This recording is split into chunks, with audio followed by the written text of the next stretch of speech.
check this out.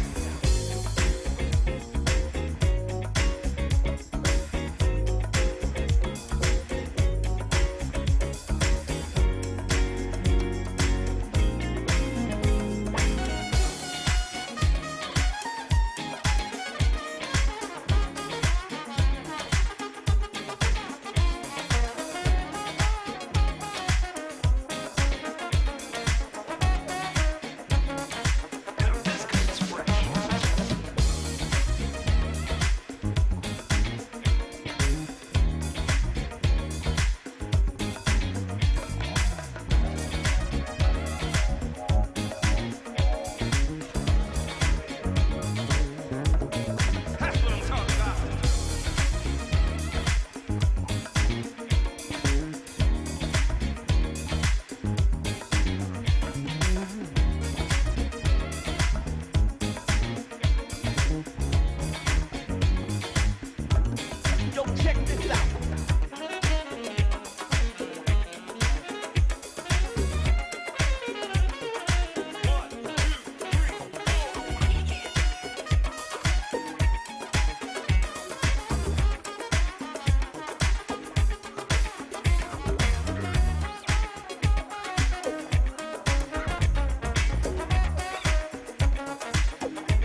check this out.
Good morning, everyone, and welcome to GameSpot's Gamescom pre-show. I'm Lucy James, joined today by Timur Hussein. Lose your shirt. Lose your pants. Lose your mind. It's Gamescom. Lose the attitude. Lose the frown. Lose yourself. It's Gamescom. And Kelly Flagey. Hello. So sorry, we really just sprung that old game trailers song on you there, but honestly it's a classic and it gets us very hyped for Gamescom. And Gamescom doing things very differently this year. Ordinarily we would be in the Köln-Messe in lovely Cologne, Germany, hiding from the hordes because it is a very, very busy trade show on the floor of the business center. That is actually what happens because it's like, what, 300,000 people? Too many people. Too many people, some would say, but it's always like a really fun show, and I personally am very sad it's not happening this year, but it's all moving online. Geoff Keighley is doing his Gamescom opening night live very, very shortly, so after our pre-show, you can go over to Geoff's pre-show and then watch the extravaganza. It's going to be 2 hours long or so. Plenty of announcements and exclusives. So let's get excited about it. Let's talk about what we know we're going to see at the show, because Geoff has been teasing some of these reveals on Twitter. So I've got a list here. Let's work our way down. Let's start with Star Wars Squadrons. We've got a world premiere new look not long until that game launches. Tam, Callie, which of you are more excited for this one? Well, it'll probably make me motion sick, so probably Tam. I mean, yeah, I'm. The jury's still out on whether I was going to throw up in the cockpit of a Star Wars fighter, but I'm definitely excited to it. I think I'm getting caught up in the infectious hype for it, mostly because one, Rob Handlery is very, very excited about that stuff. He gets hyped about Star Wars in a way that I wish I could get hyped about Star Wars, but I can't. I wish I could get hyped about anything. Yeah, right? I like to feed off of him like some sort of hype vampire. But I'm interested to see what they show. I think we might get a little more like story stuff. I feel like the last trailer we got was a pretty good first volley. Like, look at, this is legit gameplay wise. It looks cool. We did a preview straight after, which Rob actually took on, and there's like a video on YouTube and on site that kind of is pretty good at explaining why that game is interesting and why it could be a legit good Star Wars fighter experience. But the story part of it is still what's kind of a mystery right now. They've done vague information about where it's kind of set and some of the players that are in kind of the narrative, but I'm excited to see more of the story itself to hook people in, give it that emotional kind of anchor for everyone, which in turn will make, Rob take his trousers off and do weird things, which is exciting. What? Well, I took a turn. I know. I too am. I feed off of Rob's hype for this game. I've always loved Star Wars video games. I did do the I forget what it's called, with the ride at Disneyland, and I had to close my eyes the whole time. So I'm not sure I'll be able to play it. But I've always loved Star Wars video games, so I'm really excited and I'm intrigued. Do we know if it's a canon story? Do we even know that? I assume all the stuff now is, because ever since they wiped the slate clean with the old stuff. But no, I'm agree. I'm excited for this one purely because playing X-Wing versus TIE Fighter are some of my favorite memories from being a kid. I love those modes in Battlefront. That's, my multiplayer mode of choice there. So, yeah, I'm hyped to see more of Squadrons. We have a lot of games to go through, so let's work down the list. Probably not going to touch too long on a brand new animated series for Blizzard, all about Warcraft, Afterlives. I will say, they make them coolest cinematic sequences in the business. If even a small amount of that transfers over to this animated series, which I assume it would, it's going to be interesting. It's going to be amazing. I'm surprised that it's taken them this long to turn Warcraft into some sort of animated series. It's perfect for it. They've got literally years worth of material to do this, so I'm excited for this. Yeah, me too. I'm sad it's not Overwatch though. Give it time. If this works, everyone watch this so that we can eventually get a Overwatch and maybe even a StarCraft one. I'll have that. Oh. And if you call it an anime, Tamora and I will fight you. It's not an anime. It's not an anime. It does look cool. Yeah. It's an animated series. Yes. There you go. We also have new announcements from Spellbreak, electrifying announcements allegedly. I still haven't tried Spellbreak, but I know Michael Hyam on our side played a bit of it, and he was kind of stoked for it, so I might give it a go. I'm a huge fan of electricity, so I'm up for this. I mean, sure. Bloodborne, okay. Electricity, yeah. Tamora's favorite things. Yeah. Two things, yeah. You can't have one without the other. It's true. Speaking of people who can really get you hyped, Michael Hyam is another one. Michael Hype Man, as some call him. Yes. Alright, moving on from Spellbreak to Mafia. So, for a little bit of context, we're actually shooting this on Wednesday, just a little bit ahead of time. And so there have been a bunch of videos and an embargo about Mafia, which has gone live today. I'm really, really hyped for Mafia. I never played the game when it first came out in 2002. Played Mafia 3 for its sins, because that was one buggy as hell game. But Mafia, and also because of Michael Hype Man, I am now playing Yakuza and controlling parts of Tokyo, and I'm just okay, but like, what if I did this in a different setting, in a different place? So I'm very excited to do more of that. I'm fully becoming just a crime boy now. I played the original Mafia when it came out on PC, and it was a lot of fun. Also, one of those weird games where if you break the traffic rules, you get in trouble in a quite aggressive way. And coming from Grand Theft Auto, you're like, I don't need to stop for this red light. You do need to stop for the red light. Stop for the red lights. And I'm really interested to see what they do with the Formula One style mission, which was 100% broken, and it was like close to impossible on PC. And it was so bad that they introduced like an option to skip it later, but I did it pre-skip, so I think that's one of my greatest gaming achievements, completing that absolutely abysmal racing level before it got patched out, because it was basically unplayable. I was going to say, because wasn't it built for a wheel or something? Steering wheels, yeah. But it was like, I still have flashbacks. It's like PTSD playing that, honestly. Well, we're proud of you. Thank you.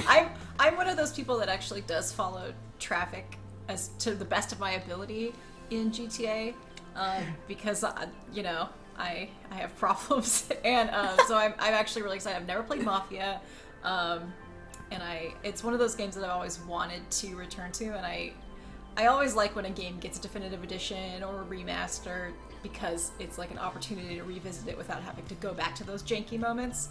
So I'm excited to learn more. Yeah, me too. And it was weird because until 3 came along, Mafia was never really on my radar at all. Same. I didn't realize what a big deal it was, but now like I was poring over the footage from Definitive Edition, and I was like, oh yeah, this is it. This is 2 is also good. Worth checking out. I'm genuinely excited. I think this year, because it's been such a strange year of everyone staying indoors, I've been finally picking up the franchises that I've kind of passed me by, hence my playing Yakuza right now. But before this becomes a Yakuza fan cast, let's move on. Big reveals from Destiny 2 Beyond Light, which is the next expansion. Callie, I know you're a big Destiny player, or you were a big Destiny player. Is Beyond Light gonna bring you back?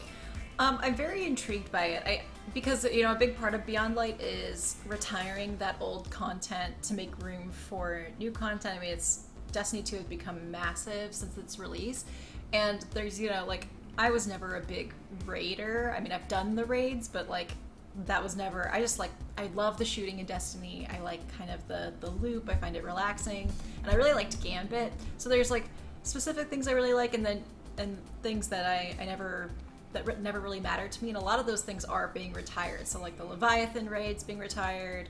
Actually, a lot of the raids are. A lot of exotic quests that I've already completed, thank goodness. So I'm intrigued at like feeling a little bit, oh my god, I was gonna say feeling lighter, but the pun was not intended.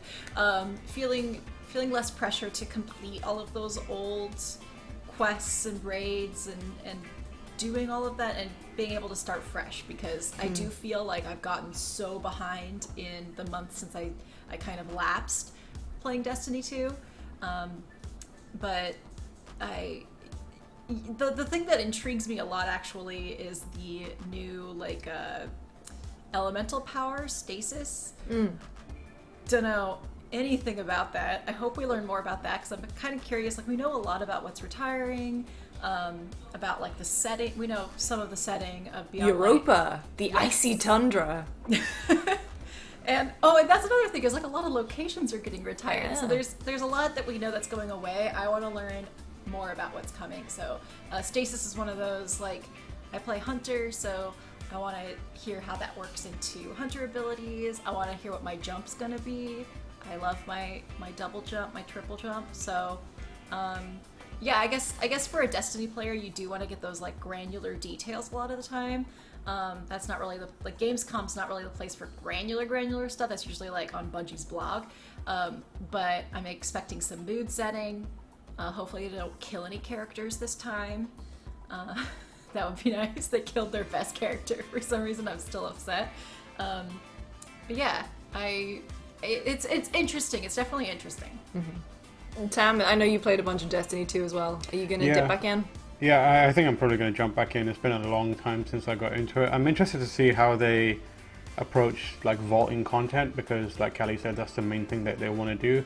But I wonder if it's purely based on what's being played versus what's not being played that much, or if there's an element of, can we streamline this so when we launch on PS5 and Xbox Series X, the content that's in there is like the best stuff that will get newcomers on board and streamline them through the process to get to the end game stuff. I imagine that would be the smart thing to do, without kind of creating new SKUs and fundamentally overhauling the entire game just to snip out the bits that might be like fatty and make it a bit more leaner as an experience. So I hope that is the case, one, because I kind of want to power through a lot of that stuff again and get kind of up to speed, but two, because I think it would be more interesting. They've talked about how they're doing this instead of Destiny 3. So as part of Destiny 3, they would have, I imagine, created some sort of onboarding process and, bring new players in. So I think they need to retrofit that element of it somewhat into New Light, and I hope they do that. Yeah.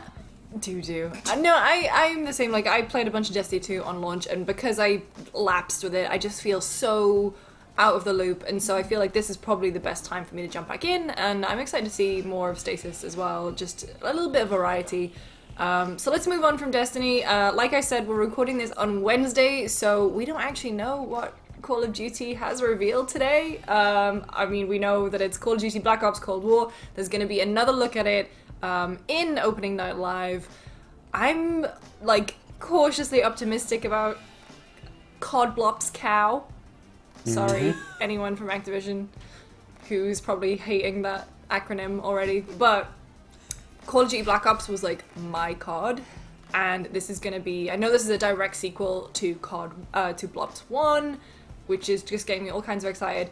Don't know if they're gonna be bringing back like some of the fun, like our favorite characters from that game, but like Woods, or I don't even remember what happened to Mason at the end. Reznov. Victor Reznov. Well, no, because that's the thing, because like, didn't he maybe died, but maybe it was a figment of your imagination. Yeah, who knows? Who knows? But I am definitely excited to see more from Black Ops Cold War. Guys, I know we'll play COD here. Are you excited for this new one?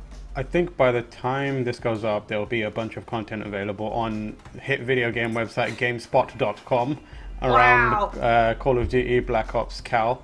So if you've somehow missed the trailers, go there, and on youtube.com/GameSpot you'll find the trailers and anything else there, as well as a bunch of articles around the game, what it involves, so you can read up about that stuff. But yeah, I'm excited for it. I'm super excited for it. I hope that a Black Ops Cal becomes like a fan creation in the community and becomes a big deal. I'd love to see this Cal dressed in like stealth outfits and doing like secret war crimes or whatever they do. That's how Reznov comes back. Like, he's got the beard. Yeah. It's Gary Oldman as a cow. But I'm excited to see what they do with it. The Black Ops series has always been narratively my favorite of the bunch. I think no one's going to be like, holy shit, that's a take, but it's most people, they do at least interesting things while also denying that they're making any political statement, which I'm sure they'll continue to do this year, but we'll see how that goes.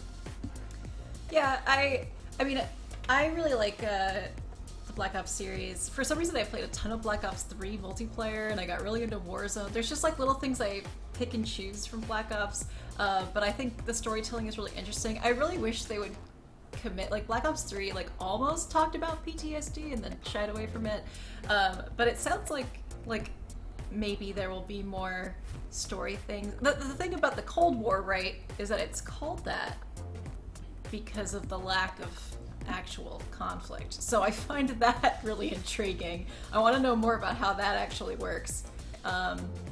And like I get fatigued on Call of Duty, and then it brings me back. That you guys know how that goes. Like you're just kind of like you're like, oh yeah, stay frosty, but then you're kind of like, no, I'm gonna play for several hours tonight, and it's gonna be a time. So there's a lot that I'm really intrigued by, and I also really like Warzone, and I kind of want to see how that factors in. I know, like, we understand that Warzone is part of the announcement, or has been coming at you from the past, but I found, like, I really like slow battle royale, so there's like I said, there's elements from different Black Ops games that, like, I hope make an appearance in Cold War. But the main thing I want to know is how the actual Cold War factors into how the combat works in this game, because just coming at it from a historical perspective, it's just an interesting title. Like, if you really want to get nitpicky about it. So.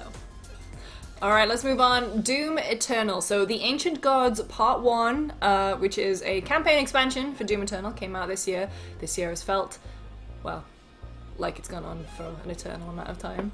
I didn't, like, honestly... It is the very definition of Eternal Doom 2020.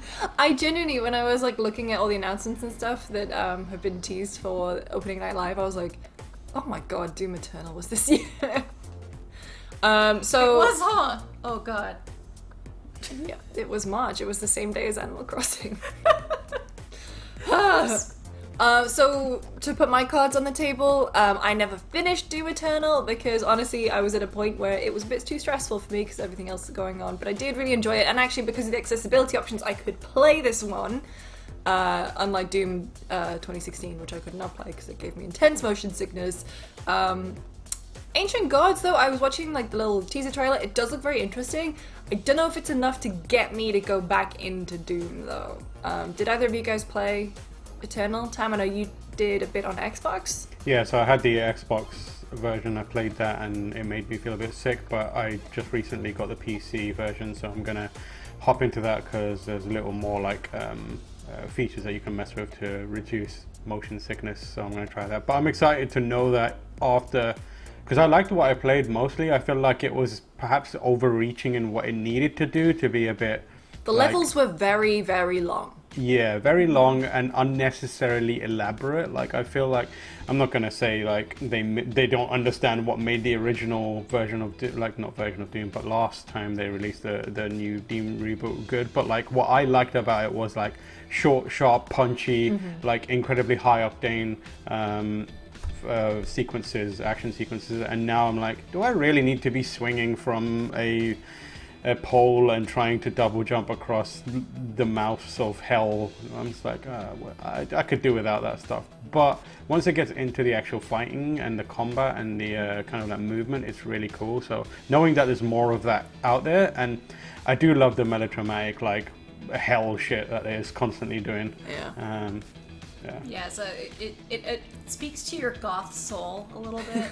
It does, yeah. It does. I do like the intelligence of like figuring out what kind of kills to do to get health versus ammo. I think there's like I found that really mentally taxing almost, which so I also didn't finish Doom Eternal. As you guys know, I've been playing Animal Crossing obsessively, so that's the main reason. It's not actually Doom Eternal's fault, but I like when expansions and stuff come out because they do give me an excuse to go back. I kind of feel like I have to justify going back to games that I missed for work reasons. So that'll definitely get me to check it out again. But yeah, maybe the level design will be a little bit less bloated's not the right word, but a little less intensive. Yeah. Moving on, we've got the game that has taken quarantine by storm, Fall Guys. So it'll be details about season 2. With season 1 should end, I think, roughly early October.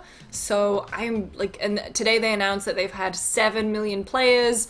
I'm very, very excited. Fall Guys is like, I don't know if Takeshi's Castle was really a thing in America, but like in the UK, it was always on a channel called Dave. Late at night, you'd always watch Takeshi's Castle. Dave? Yeah, we have an entire TV channel just called Dave because I mean everyone knows a Dave, so that was their slogan for a while. But Takeshi's Castle was like just the comedy of people falling over. It's why I'm subscribed to r/children falling over because you can't beat it. And so Fall Guys very much captures that for me. I'm very excited to see some new maps. Please, no more team games. No new team games, please. I think if this season they don't introduce private lobbies and do like the thing where you can like create a code and let everyone jump in, like it's hitting so hard on streams right now. They need to create a way for people watching a stream to be like, oh, I'll jump into this game with this specific streamer.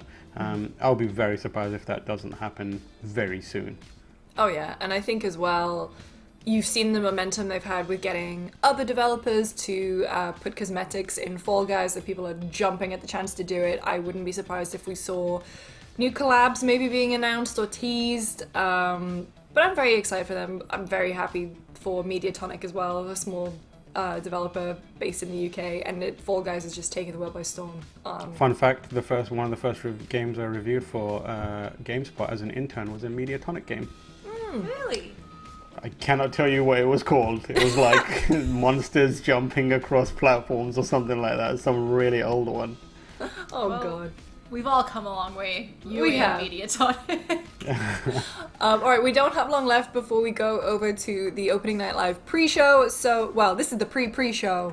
Then we're going to go over to Geoff's pre-show. Let's talk quickly about Ratchet & Clank. So it's going to be an extended PS5 demo, which is, everyone's kind of being confused about the world premiere aspect of this one, because it already had a world premiere back in June at the PS5 event. But it looked really good, and honestly, from the PS5 event, it was one of those games that, like, showcased the power of the PS5 in an interesting way. So I'm excited to see more from it. Callie, are you a Ratchet & Clank fan? Never played a Ratchet & Clank, I'm afraid. But, you know, I am interested in the power of the PS5, so... Alright, Tam? Oh, Ratchet & Clank, or I call it Ratchet & Dank. Great series. Really good platformer, especially for PlayStation. Like, there's not a lot of that kind of mascot platformers doing the rounds right now. Like, we've got Mario. You've got Little Big Planet. There's a new Sackboy thing coming out. I'm going to be I'm going to phrase this very carefully, but Little Big Planet's platforming is... I am not interested in that one bit. I've done But he's the so last... cute! I'm sick to death of Sackboy, if I'm honest. Like, I could go many years without seeing Sackboy again. I'm excited it's coming back. I think the team behind that game is really, really good.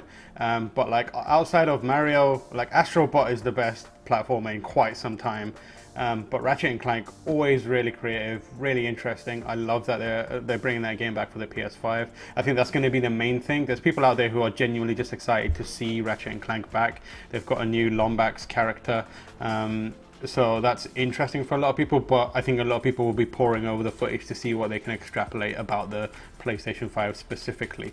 But still, those games have amazing weapons. It's Insomniac's, like, it plays to Insomniac's strengths, pre-Spider-Man strengths, with creativity and that kind of stuff. And the instant traveling between very diverse worlds is very exciting. So I'm excited to see some more of that. We've only got 5 or so minutes left, so quickly let's blast through the final few games that we know are going to be on Opening Night Live. So Little Nightmares 2 was announced at Opening Night Live last year, so we've got a world gameplay premiere.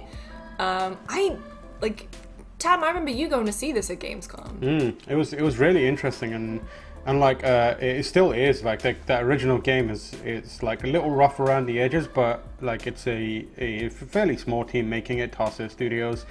But like very, very cool game. Like, it's cheap now. If you can find it and check it out, I highly recommend it. It's got that kind of Honey, I Shrunk the Kids vibe to it, but also very unsettling and quite scary at times. Gross looking enemies and environments. It's like a short game, but very, very cool, and I'm excited to see what they do with that idea going forward, because that first one was so strong that I imagine a sequel could be really, really cool. We're also getting a look at Medal of Honor Above and Beyond on, well, it's not called Oculus anymore, is it? It's called, like, no, it's called Facebook. Mark Zuckerberg presents Let Me Have Your Data. Which, honestly, like, I completely even forgot about this game. I went back and watched the trailer. Again, probably not one for me. I do skew more COD and Battlefield than Medal of Honor. Especially now. Especially now. Yeah. But I am interested to see, like, how it works in VR and if it, Yeah, you know. I think it's very reliant on, like, history and telling accurate war stories, if I remember correctly. So it's like Battlefield 1. Yeah, it does have a unique angle to it at the very least, but like... You can catch a grenade in midair and throw it back. I was gonna say, it sounds a little bit intense for VR, and... Yeah, that's what I'm realism. afraid of. Yeah, a bit intense. I can't wait for like some parent to be like, oh, I want to learn about the war, like relive the old times and stuff, and just Yeah, be my like, dad. I used to throw this grenade and it just blows up in there. All right, we've also got new world premiere on Crash Bandicoot 4. It's About Time, a game that I'm unashamedly very, very excited about. We've only got a couple of minutes left, but we've also got Lego Star Wars, a game that feels like it should have come out like last year to kind of tie in with all the Rise of Skywalker hype, but you know, I'm still very excited because Lego Star Wars games are great. Delightful. Delightful games, but let's end on the game that Callie and I are most excited about. It's gonna be a new Sims 4 game pack. Woo! I mean, we got University already, so that was like a big one for me, but I'm excited to see what they do. I always love an excuse to play The Sims for 8 hours straight. Put yeah. Geoff Keighley in Sims. Put Geoff Keighley in Sims. As in like a Drew Carey, hey, I'm just coming to this party. But like, no, you you could make him, like you could Yeah. presumably just put him in your own game if you want. I want to see Geoff Keighley in a recording booth talking Simlish like Katy Perry during Katy her Perry. thing. But like, imagine that, like Geoff Keighley like live show pack where you get all the stuff needed to put on your own like live show, like the Game Awards or Wait, so like Animal Gamescom. Talking, but in Yeah, Sims Geoff 4. Keighley. Yeah, and then you can Kojima's like there. yeah. And then you can like, it ties into that old game, The Movies. Remember that? You build that. Put yourself in the movies. Put yourself in there, and then you can like invite other Sims on to present awards. So you've got like a Sim shouting "F the Oscars" in Simlish. So you know, a lot of potential there. That very well could be what it is. I hope Yeah. so. You never know. I'm very excited because, I mean, Sims has been such a huge part of my gaming life. It was pretty much my gateway drug game to gaming. Yeah, me too. And so, I have a lot of issues with The Sims 4. Like, Sims 2 for me is still the best one. But I'm very excited to see a new game pack. Because, like, the stuff packs recently have not been... I mean, eco lifestyle and nifty knitting. Not the No. most exciting stuff. I Not the know most that, exciting stuff. that one thing that the team is working on is improving diversity and inclusion in the character creators, so like black hairstyles, better skin tones. So I feel like maybe that was kind of a newer development, so that's a little bit too soon for this, but I'm excited to see. I feel like there's a lot more potential and a lot more they could do with The Sims 4. All right, we don't have very long left, maybe 30 seconds or so before we go over to the Gamescom opening night live pre-show. Quickly, guys, what are you looking out for in this one? Quickly, wildcard predictions, go. Callie, go. Launch titles. I need more launch titles to know about them. Tam. Elden Ring, please, someone, anyone, please give it to me. Anyone, anywhere, I'll take it. All right, guys, thank you so much for joining me. Thank you, everyone at home, for joining us too. Make sure to stay tuned to youtube.com/GameSpot and GameSpot.com for all the big announcements from Gamescom 2020. It's Gamescom. It's Gamescom.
and welcome to the Gamescom Opening Night Live 2020 pre-show. I'm Kyle Bossman, and this is my hot and stinky apartment. I realize you probably have a lot of questions right now. Like, who is this guy? Not that important. Is this the show? No. Just to be clear, this is the pre-show. This is you and me for the next 20 minutes getting excited about Opening Night Live proper, the big show. That one is gonna look nice. That one's got Geoff Keighley. That one's got a budget. It's gonna be fancy looking, not like this. And then you might be thinking, wait, is the next 20 minutes just this guy with his headband talking to me about stuff? No. It's gonna be some of that, but most of the show is trailers. We have world premiere trailers right here for the pre-show. If anything, my job is just to smile at you and fill time in between trailers. In fact, we should, I think, start off with a trailer. We'll talk about Opening Night Live. It's going to be big and fun and awesome, but I feel like the best way to kick off a pre-show is just to get right into one. Our first world premiere trailer is a game that was just announced earlier this year at an Inside Xbox event from Bandai Namco. This is Scarlet Nexus.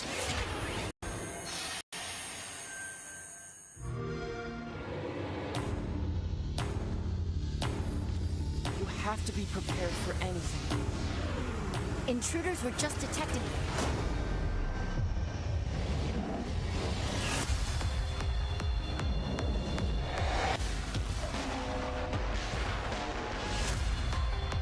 We have to work together.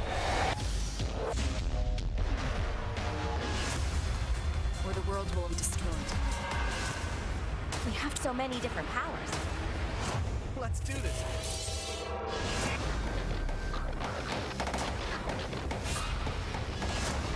You have your ways of doing things, and I have mine.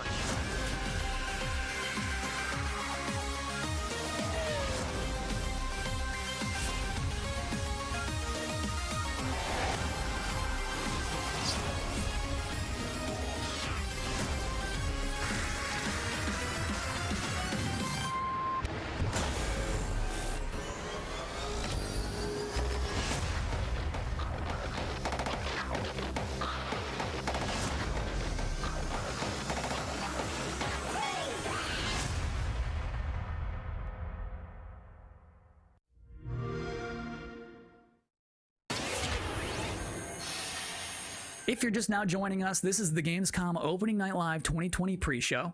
That was a trailer for a video game and not an anime, and I'm Kyle Bossman, not important. For the next 20 minutes, much less than now, we are counting down the minutes until the big show, Opening Night Live, in which you're going to get fresh looks at Fall Guys Season 2, Destiny 2, Call of Duty Black Ops Cold War was just announced yesterday. We're already getting to see more of that tonight. Lots of things to see. Cindy Goodman from IGN is going to be giving out the Gamescom awards for Best PC Game, Best PlayStation Game, Best Xbox Game, as well as talking about some brand new shows from IGN that they are debuting this week at Gamescom. Lots of stuff in ONL. It is going to be a chunky, thick show. But in the meantime, for this pre-show, it is time now for another world premiere on our end. The game next that we're going to see is called Quantum Error. And parents, let me warn you now, it's time to put the kids to bed, because it's about to get scary as hell in here. I don't care if you're in the Western Hemisphere and it is the afternoon. Put the kids to bed.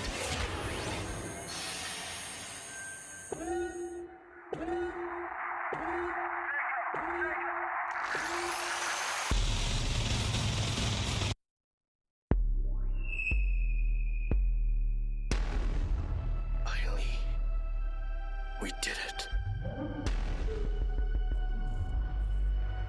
That artifact you recovered.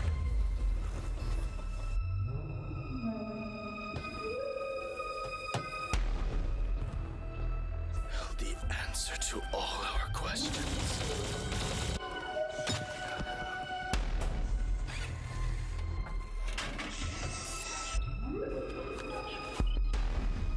We can control them now.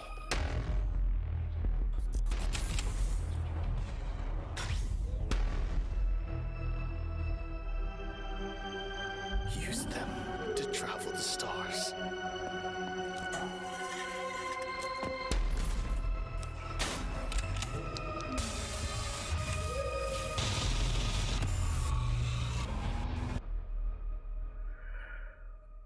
Humanity's reach will be infinite.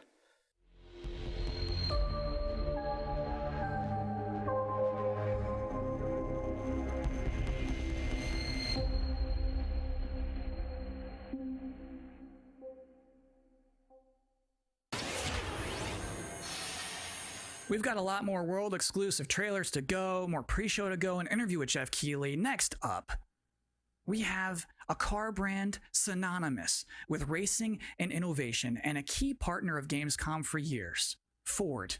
They're about to exclusively reveal the first ever car made with gamers for gamers. Check it out. Ford knows racing. In 2019, we brought our love of racing to gaming, and Team Fordzilla was born. And that was just the beginning. In May, we launched Project P1 to design a car in collaboration with gamers for gaming. This project was a global first, and our designers let their imagination go wild. So on to our first global announcement. Please welcome our first ever Team Fordzilla Project P1 model.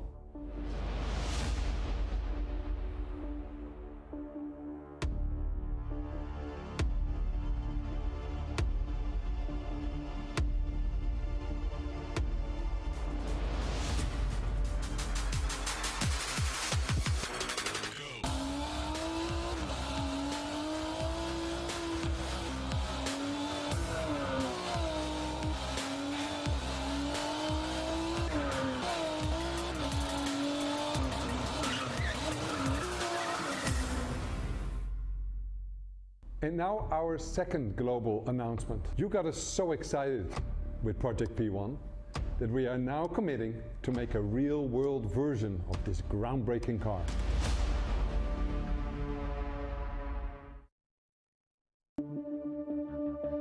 If I didn't have games, I guess I would just be writing a lot more. Video games and writing are absolutely my two favorite passions, and I just managed to combine them into a job. So I feel like, honestly, I probably would have finished a couple of books. If there was no game, what else would I do? I mean, I like tech, but you need to do things on the technology. And so if I can't play things, if I wasn't into gaming, yeah, it'll be a lot of TV watching. If there's out there a universe where I'm not a gamer, then I probably would start to game. I think I will try something to put some smile on the face of everyone.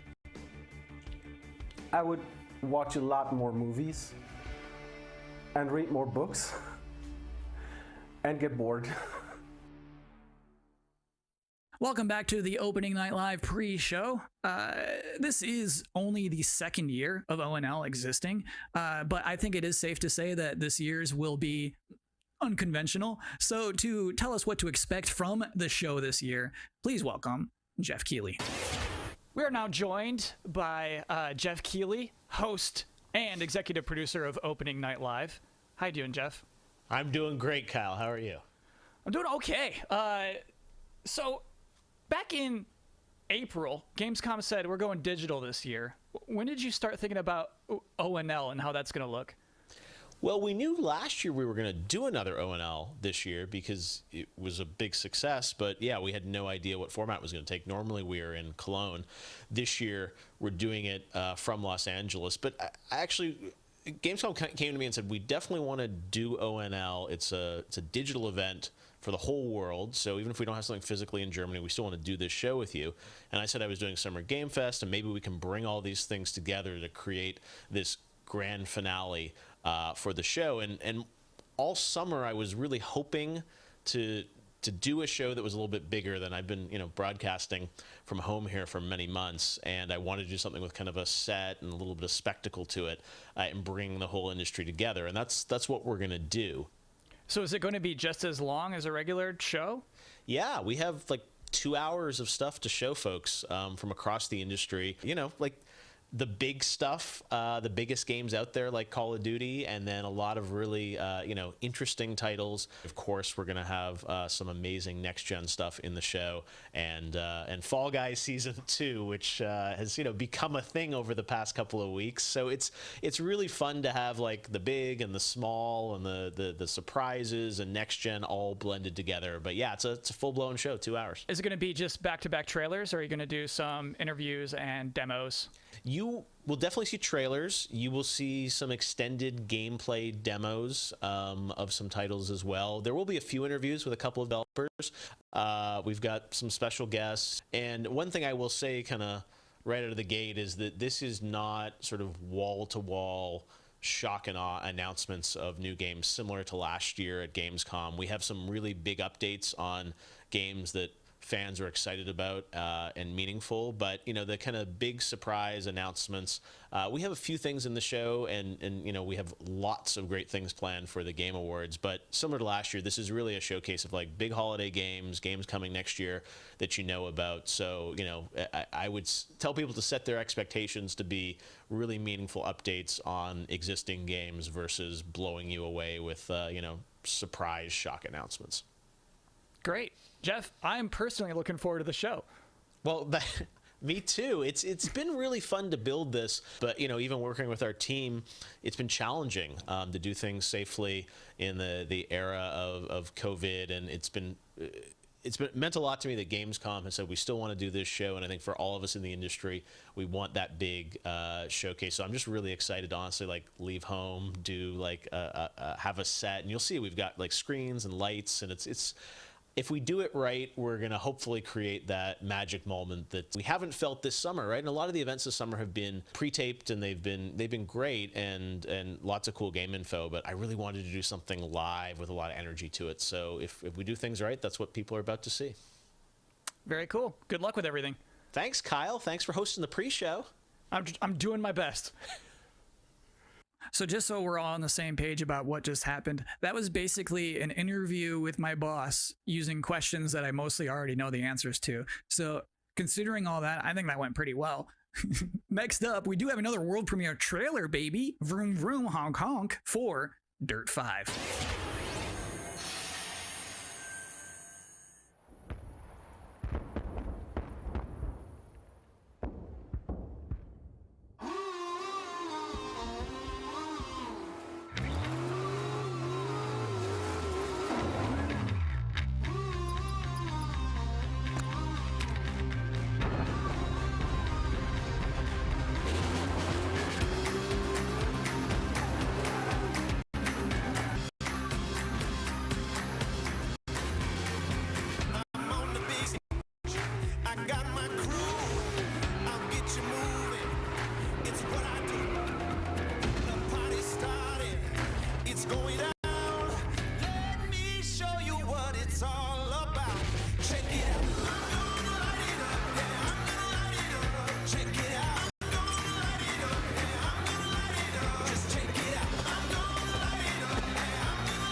So you think a vampire bit a car and sucked out gas?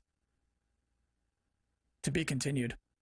It is now time for the part of the pre-show that I've been reading your live comments. I see them right now.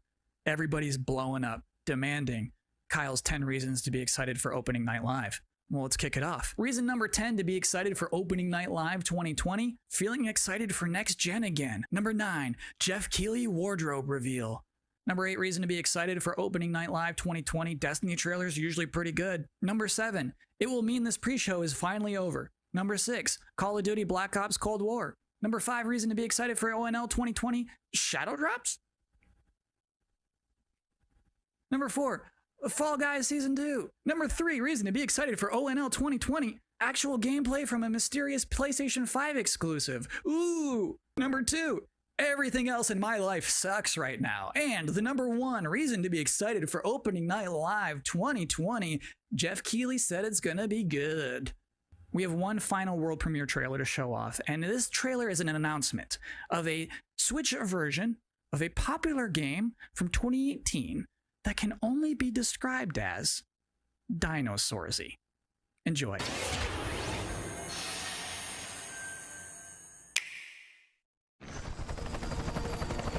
You think that things are going to turn out differently, huh? Well, the ones before you did too. Because they believed that they were in control. And control, well, here's the thing. Humanity is desperate for it. We are seduced by it. But we never really possess it. You see, life can be tenacious and stubborn. Life will not be contained. And what makes us such unique creatures is knowing the power of what we're up against and still believing that we can win.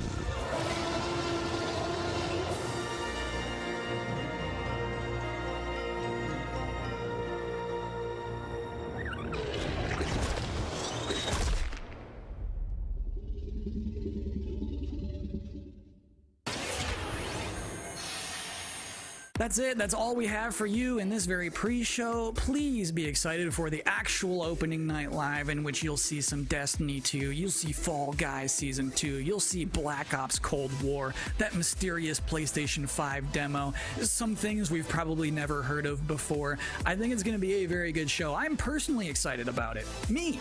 I should thank you, actually, for putting up with my nonsense for the last 20 minutes. It is appreciated, but seriously, enjoy the show.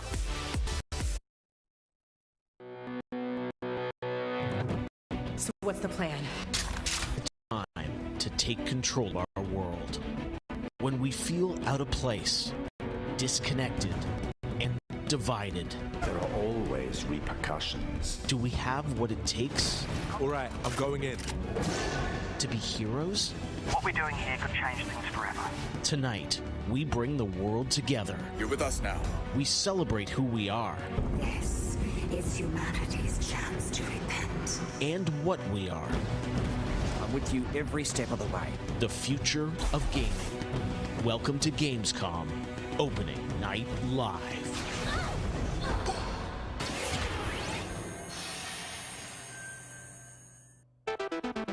Hello everyone, I'm Geoff Keighley and welcome to Gamescom Opening Night Live 2020.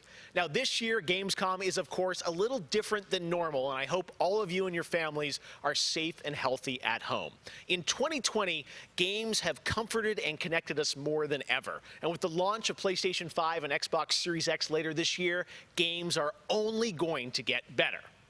Well, all summer, I was hopeful we could get to this very moment, a big live showcase filled with more than 35 games to kick off Gamescom 2020.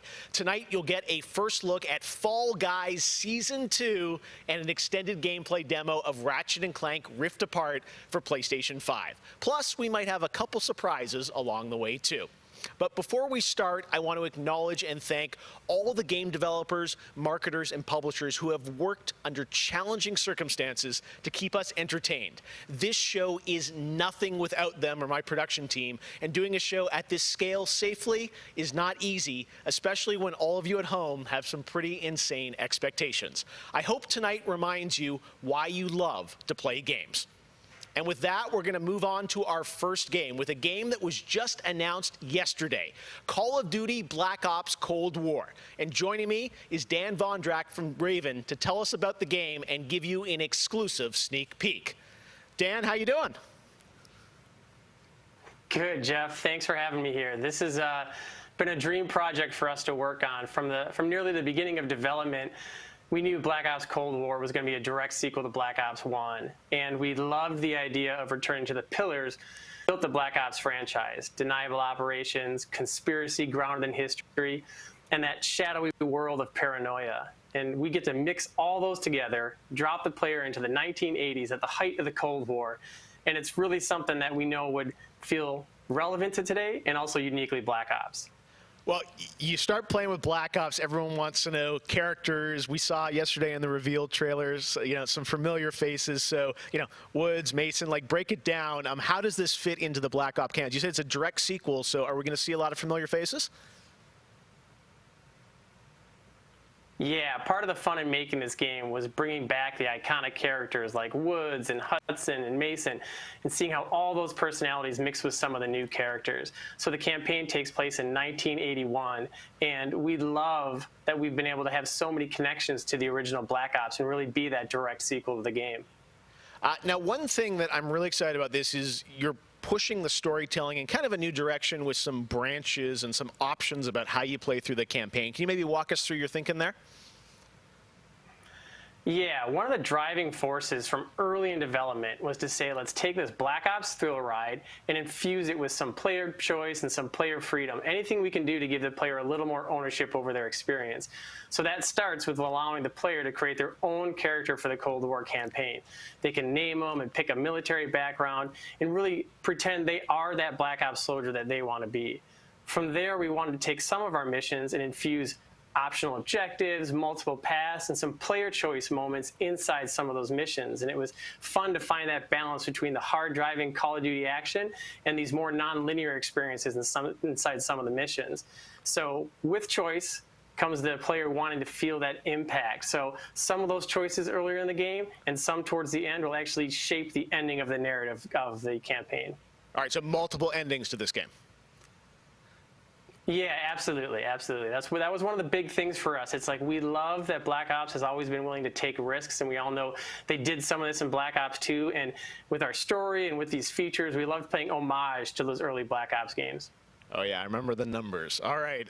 Well, Dan, we are excited to see more of it. I know multiplayer reveal is coming in September, but since you got a switch there, maybe you could flip the switch on something exclusive for us. Right? What are you going to show us?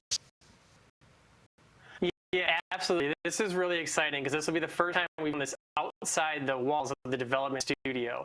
This is a scene from earlier in the game, and it's a critical point that really shows the narrative of the world, shows this threat that our heroes are going to be battling. So let's take a look.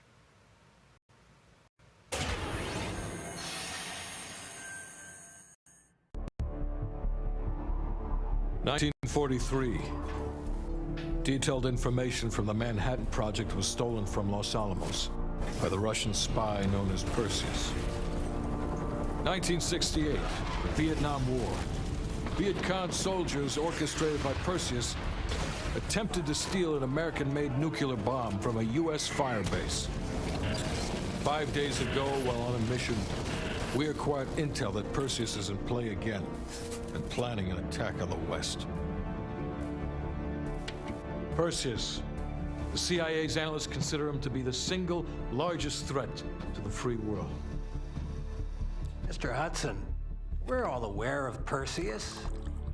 We're also aware he's more myth than fact. I mean, personally, I think he's nothing more than the Russian boogeyman. General Haig, allow me to introduce the man best suited to respond to that. CIA clandestine special officer Russell Adler. He's one of the few people who even come close to capturing Perseus. Mr. Adler, why should we take this Perseus threat seriously? You don't have to, sir. Yeah, then a lot of innocent people are gonna die. Why do you say that? Sir. Every time Perseus has come into play, it's shifted the balance of the Cold War. After 13 years of silence, if he's active, something big is gonna happen. Something that will affect the free world.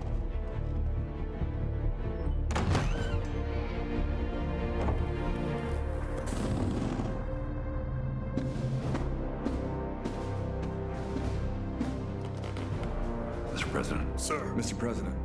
Mr. President, this is Jason Hudson and Russell Adler. I know their names. Who do you think approved their last mission?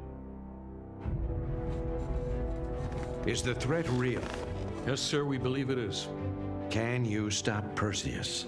We can, sir. I've already submitted the requisition for my team. Sir, their requests are highly irregular. Most likely illegal if the press gets a hold. What the hell are you talking about? Do you know who we are? Every mission we go on is illegal. Sergeant Woods, plausible deniability is the backbone of our work. Al, we're talking about preventing an attack on the free men and women of the world. Give Mr. Adler whatever he wants. Gentlemen, you've been given an important task. Protecting our very way of life from a great evil. There is no higher duty. There is no higher honor. And while few people will know of your struggles, rest assured, the entire free world will benefit. I know you won't fail us.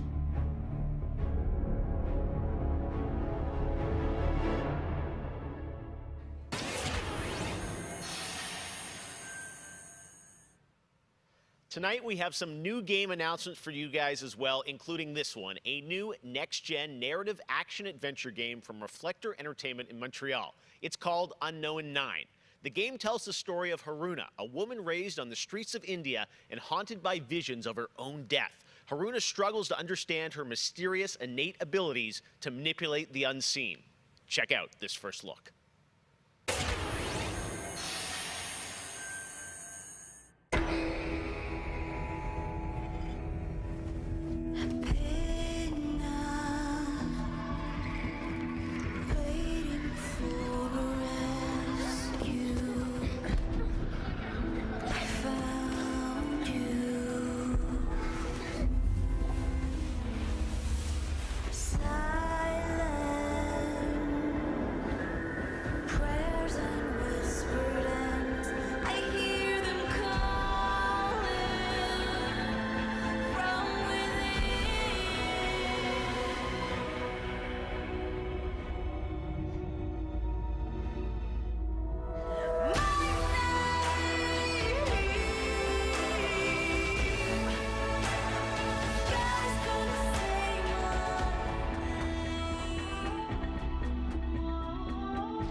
All right, let's get to the gameplay. One of this year's biggest games has been Doom Eternal. Tonight, we've got an exclusive first look at the campaign expansion called The Ancient Gods Part 1.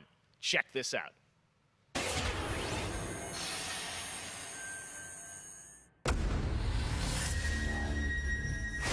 We have been allies for some time now. I knew who you were the moment you set foot in the room. Your gifts are owed to us now.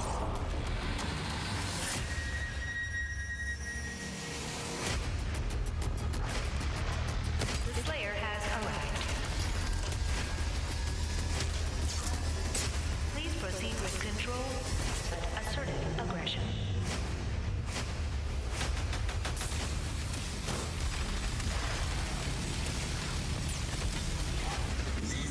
Resurrect the only ones who can save this world.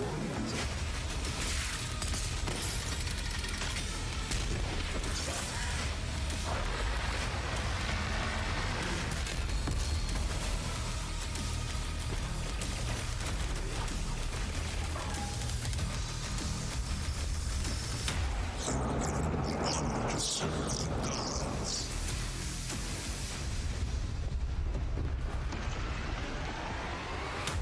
Yet again.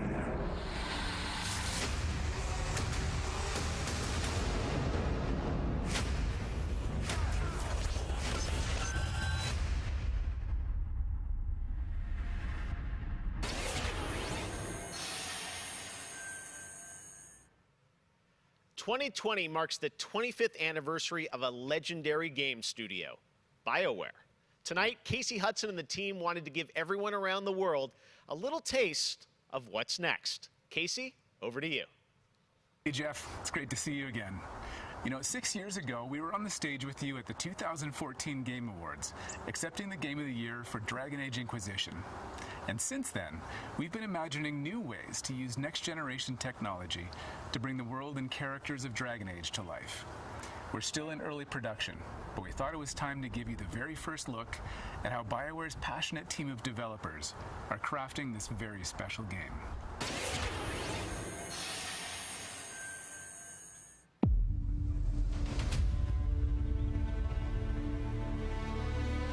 I've been at BioWare for a really long time, so I've got to see it grow up and turn from a company of 35 people to a company of more than 300 people.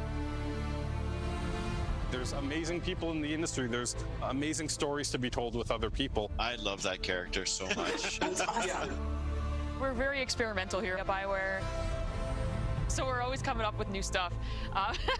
We're always trying to improve, innovate, and bring new characters to life for our players and fans to enjoy. The world of Dragon Age really has got it all. It's got frontier stories, it's got mystery, it's got hard-boiled detective stories. And of course, it's all wrapped up in kind of a fantasy setting. You really feel like you're the hero in the Dragon Age world and you're saving people. Dragon Age to me is a wonderful world to play in. I am really excited about the future of Dragon Age. This is an original world, original flora, original wildlife, original architecture. That makes it fun to explore and discover. In the next Dragon Age, you get an opportunity to see new things, new places, and interact with people who lived and grew up in these spaces as well. For the game we're working on now, we want to tell a story. What happens when you don't have power? What happens when the people in charge aren't willing to address the issues? The things that you can expect in the next installment are going to be stories that focus on the people around you and the friends and family you make. Something that we'll be able to look forward to in Dragon Age is a really close relationship with game characters who really become real for you. We want characters to either be loved or hated. One of the best examples of that is Solus. Half the community wants to kill him, half the people want to marry him, then another part want to do both. They call me the Dread Wolf. What will they call you when this is over? BioWare and EA has been one of the forerunners in using motion magic technology, and that makes it way more realistic when you're looking at the characters and the way they walk and move and interact in the world. Players want that suspension of disbelief that this wonderful collection of digital pixels is actually a living, breathing soul. No, it's okay. That's the good kind of rumble. I actually design bosses. I help with the creature design team as well. So I do all of the big threats that you have to go up against. Nobody dies on my watch. For the Wardens! Choice is a big part of what Dragon Age is as a franchise. The decisions you make can affect change in the world. Decision making can mean that a party member lives or a party member dies. And it means owning your outcome and reactivity to the choices that you do make. I just love the possibilities that Dragon Age offers us, and I'm excited to explore a lot more of them. To me, that potential is what gets you up in the morning. It's a fantastic opportunity every time.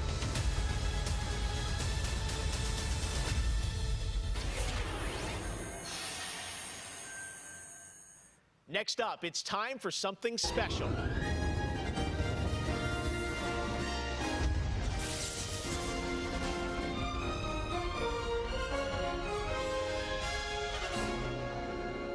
Great Scott! I think there's been a serious miscalculation. Wow, wait, you're, what's his name? Back to the Future? I'm Emmanuel Brown, doctor of physics, not of medicine, and certainly not that quack from Rick and Morty. Yeah, we know who you are, but what are you doing Jeff, here? I did come back from the future to this precise moment on August 27th, 2020, because it's imperative we launch Surgeon Simulator 2 right now. And what exactly do you have to do with Surgeon Simulator? During the mid-20th century, some friends of mine from Menard Shire University invented a state-of-the-art medical training facility, otherwise known as the Surgeon Simulator Training Program. Now, 7 years later, we've digitized the experience. It's unbelievable. You can access the program through your computer and then be medically trained from the comfort of your keyboard. And it's available as of, great Scott, this very moment. Tonight, I want to world premiere a few examples of some of the incredibly successful test subjects who have already completed the course. So you're saying a world premiere will save our future? Only time will tell. And speaking of time, I'm off to another world premiere, Avengers 26, The Return of the Son of Thanos, opening 2077. And with that, I leave the fate of the human race in your hands. Just make sure you play Surgeon Simulator 2. Now, doctor's orders.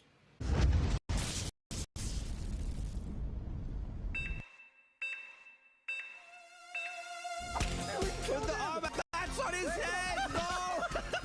Let me give him a little pat on the head. Where does this part go? There, we got it. He looks good as new. Now grab the good arm and bring it in here. We're dying. He's dying. Oh, no! That's not right! My finger slipped! He gets the right. Jesus Christ! What a bad! Oh, it's okay, he's fine! He's perfect! We saved him!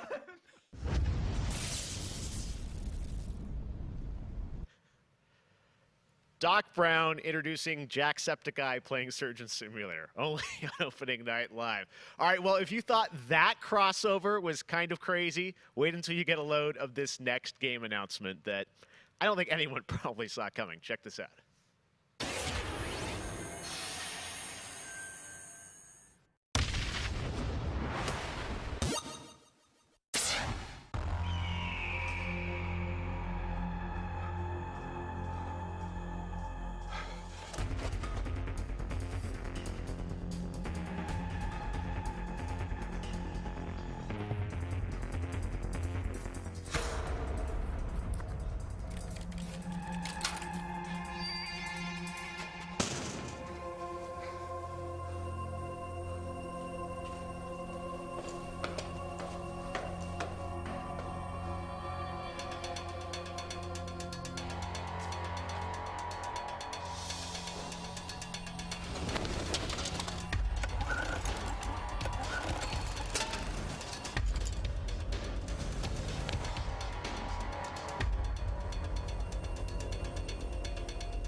Tonight is just the start of Gamescom 2020. Over the next 3 days, there are more streams from IGN and Webedia with in-depth looks at games, a digital cosplay contest, and some special new shows just for Gamescom. Your portal for all things Gamescom this year is Gamescom Now, which you can check out at gamescom.global.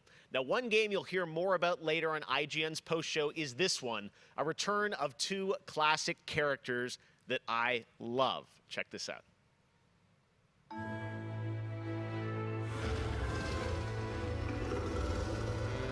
In a world gone strange,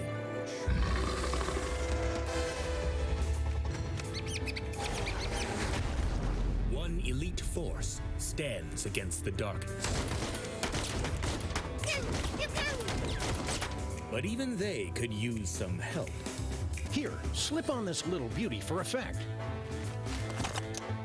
Sam, I'm blind! Oh, hello, miss.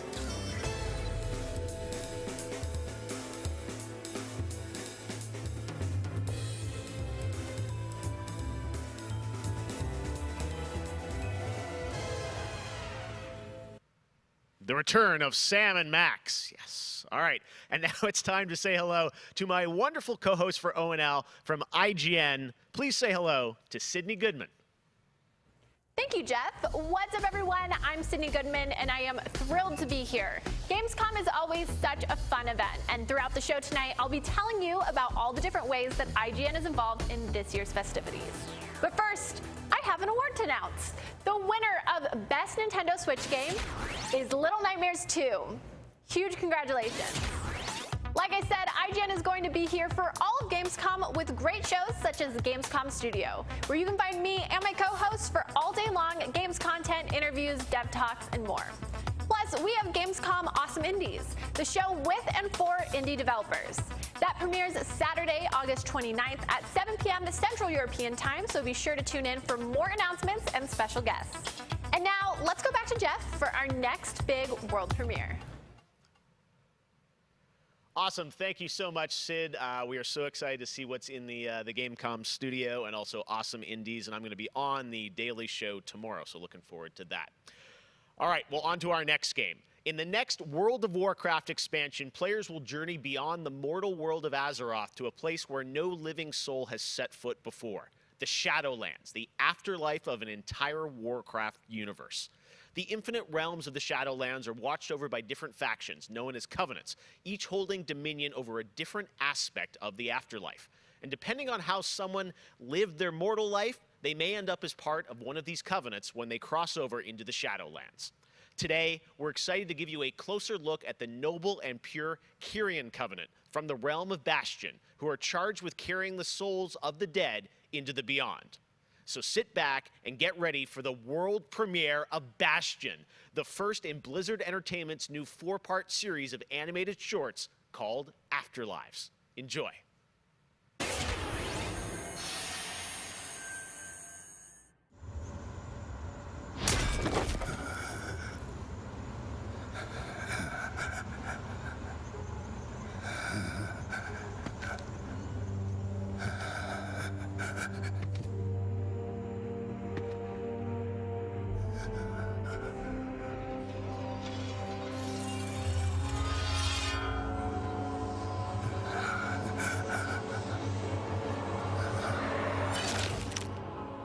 Light, save my soul.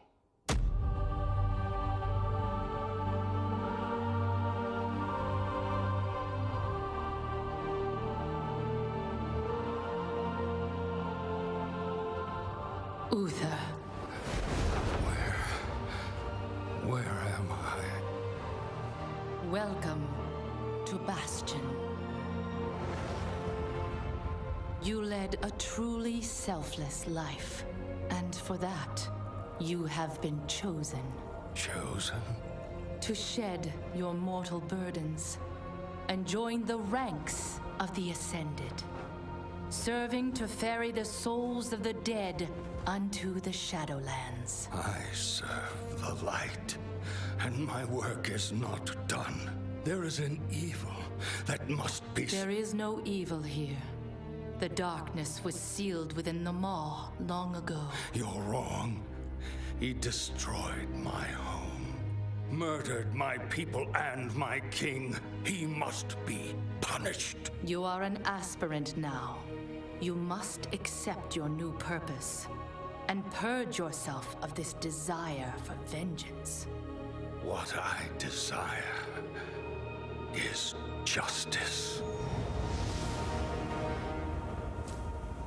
Devos, why are you training this soul? It is beneath your station as a paragon. He cannot let go. He continues to demand retribution for his death. And this concerns you?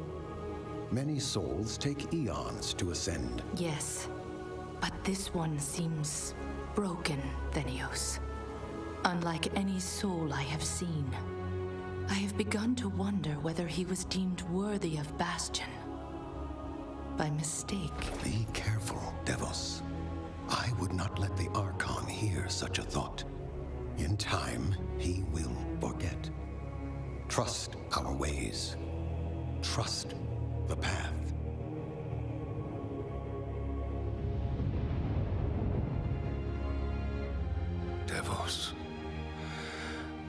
long must we train? Until you are ready to ascend.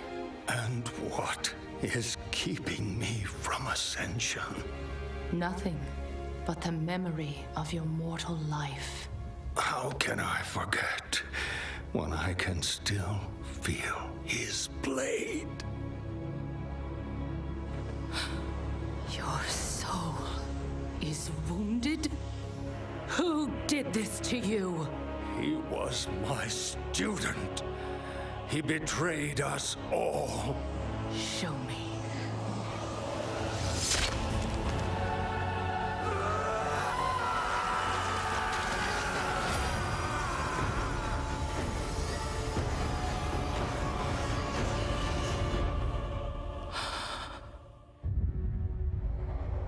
The runes on his blade were unmistakable.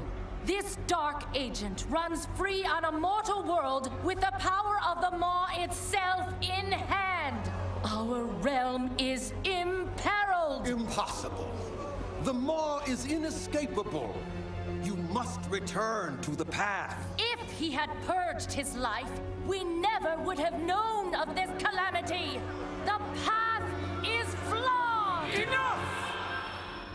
The order of the Shadowlands depends on the execution of our eternal charge. You will abandon this course. As you command, my Archon.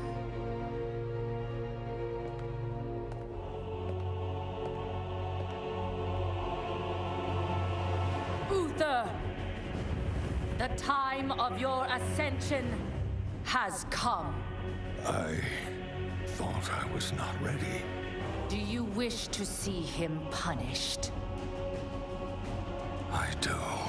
Then prepare yourself.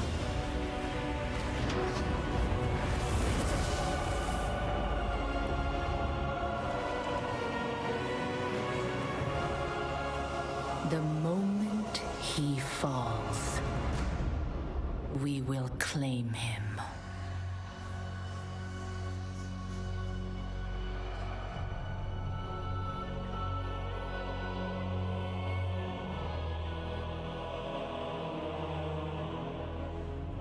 I see. Only darkness before me.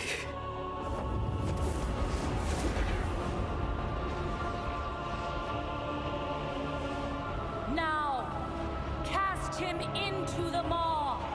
Return him to the darkness he served. His eternal suffering awaits. He was my student. Remember what he did, and take your vengeance. Not vengeance. Justice.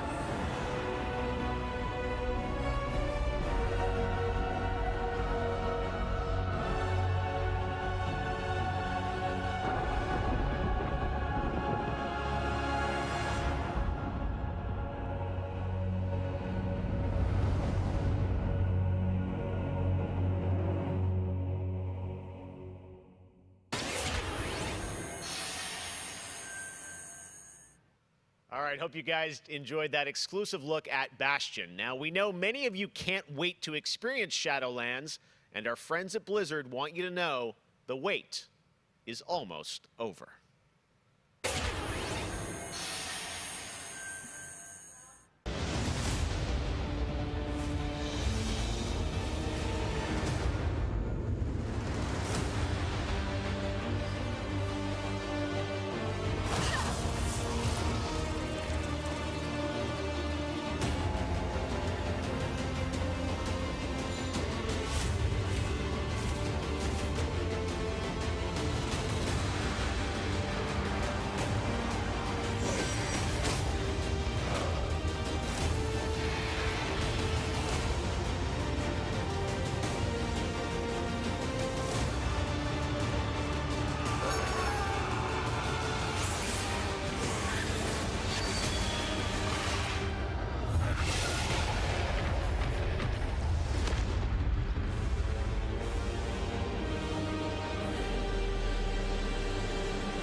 October 27th, it is official. And we have so much more opening night live still to go for you. Ratchet & Clank, PlayStation 5, much more. Stay tuned. All right, but now it's time for the announcement of a new universe that is coming to gaming for the first time with a project from a Canadian studio. Check this out.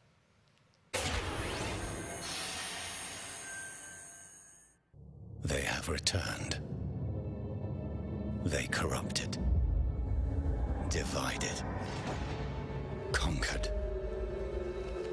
Until finally, the gates of the celestial realm were thrown open. Our last remaining hope, the Stormcast Eternals. Vengeance made manifest.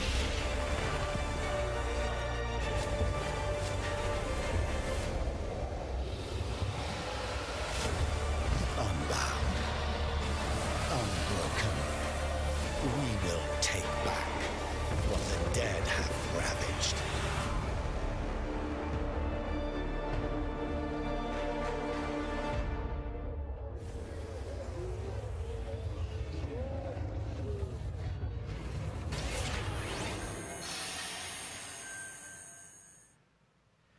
Now, you guys may remember back in June, I had some masked fun with my buddy Crash Bandicoot announcing Crash 4 It's About Time. With the game coming in October, Crash, of course, had to come back for opening night live. So let's bring him out, everybody. Crash Bandicoot. What? He's where?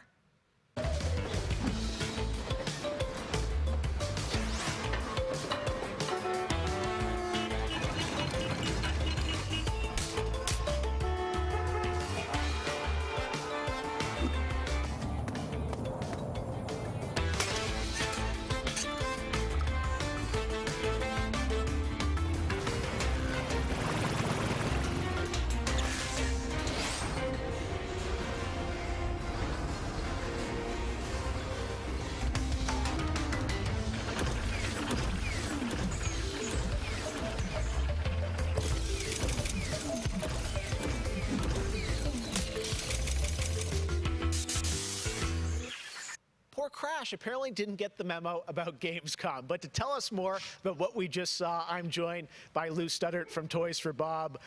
Lou, what did we see there with Crash and the Gamescom bot?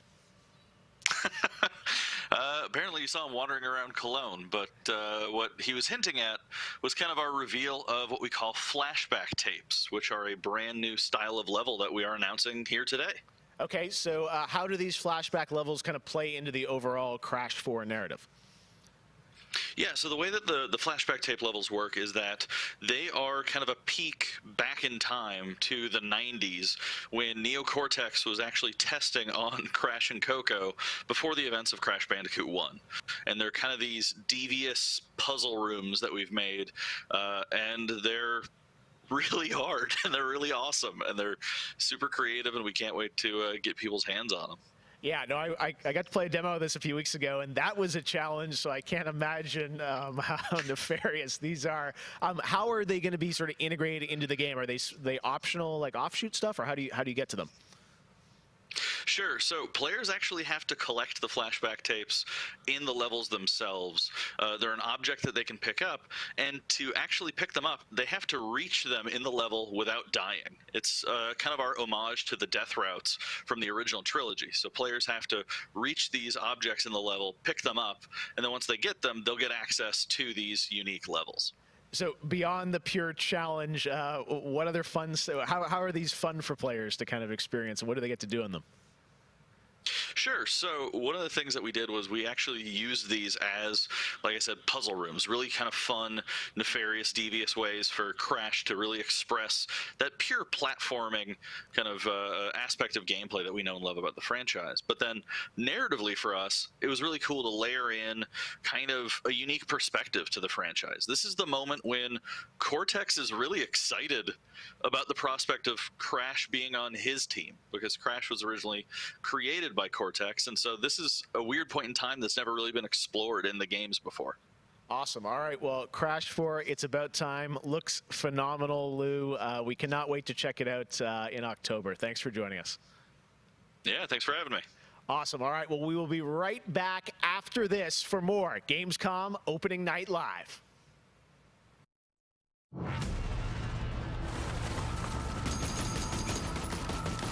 I have become terror. The unseen predator. A rupture that obliterates without warning.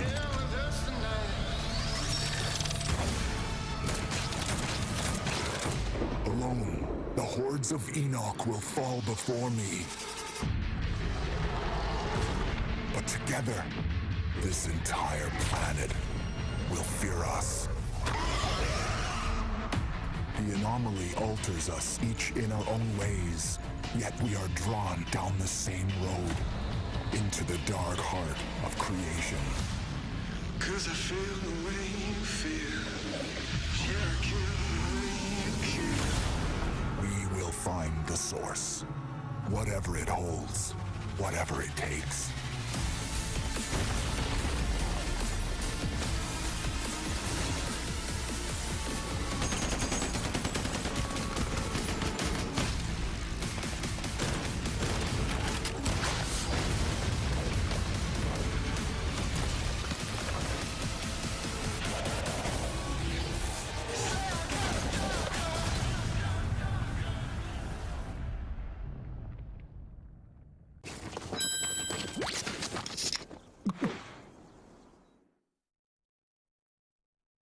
Welcome to the Hyperscape. Enter a contender. Yosh, ikuzo. Leave as a champion.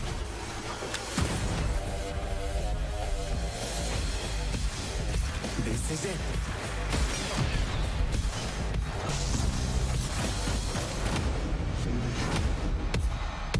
Time to party!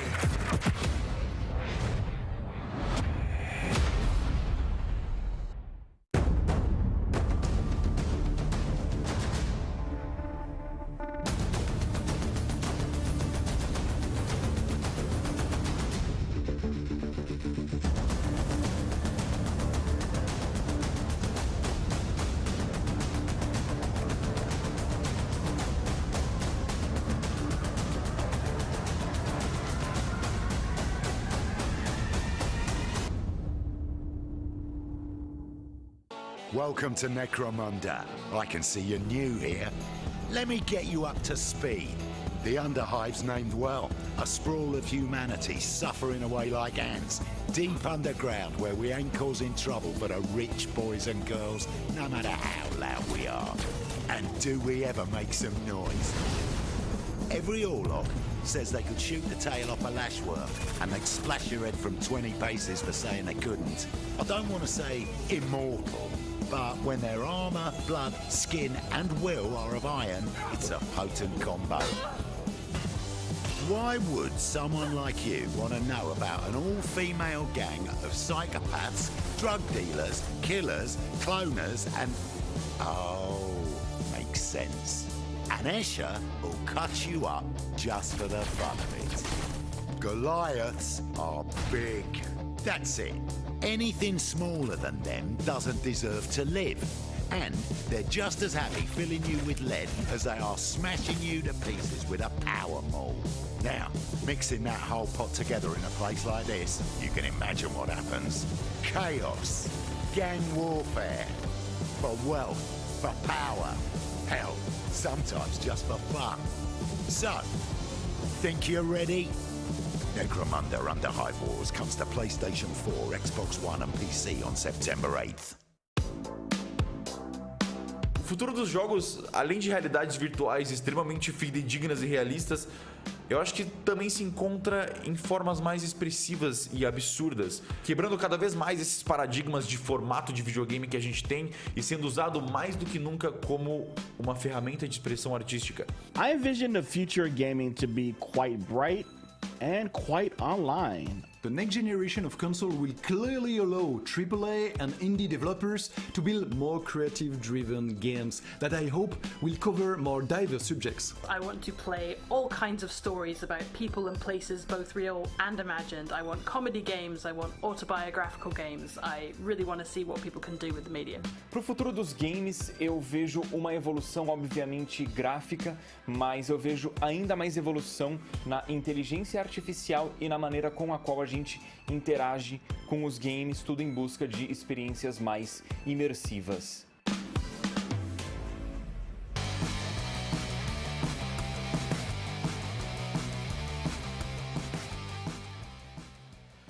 You know, one of the things I love about opening night is that we can show you the biggest games in the industry and also smaller titles that should be on your radar.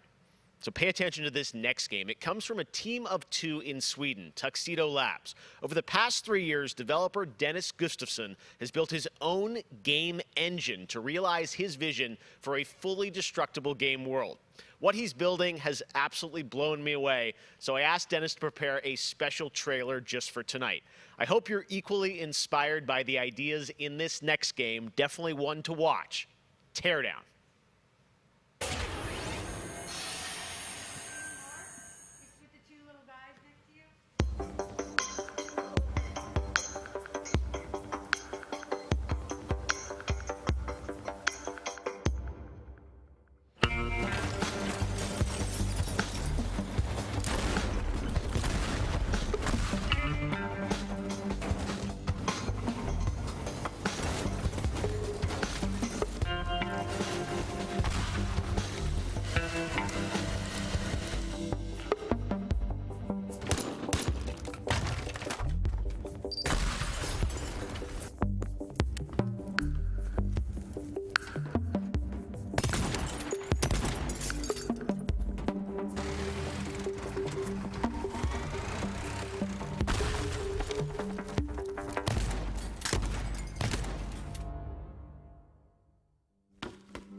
Last year at Opening Night Live, we announced Little Nightmares 2 to the world. Well, the team at Tarsier Studios hasn't shown anything since, but that changes right now.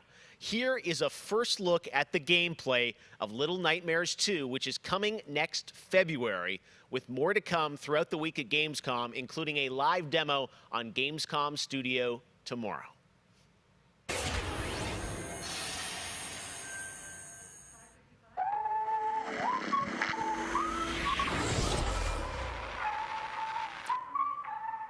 Nice.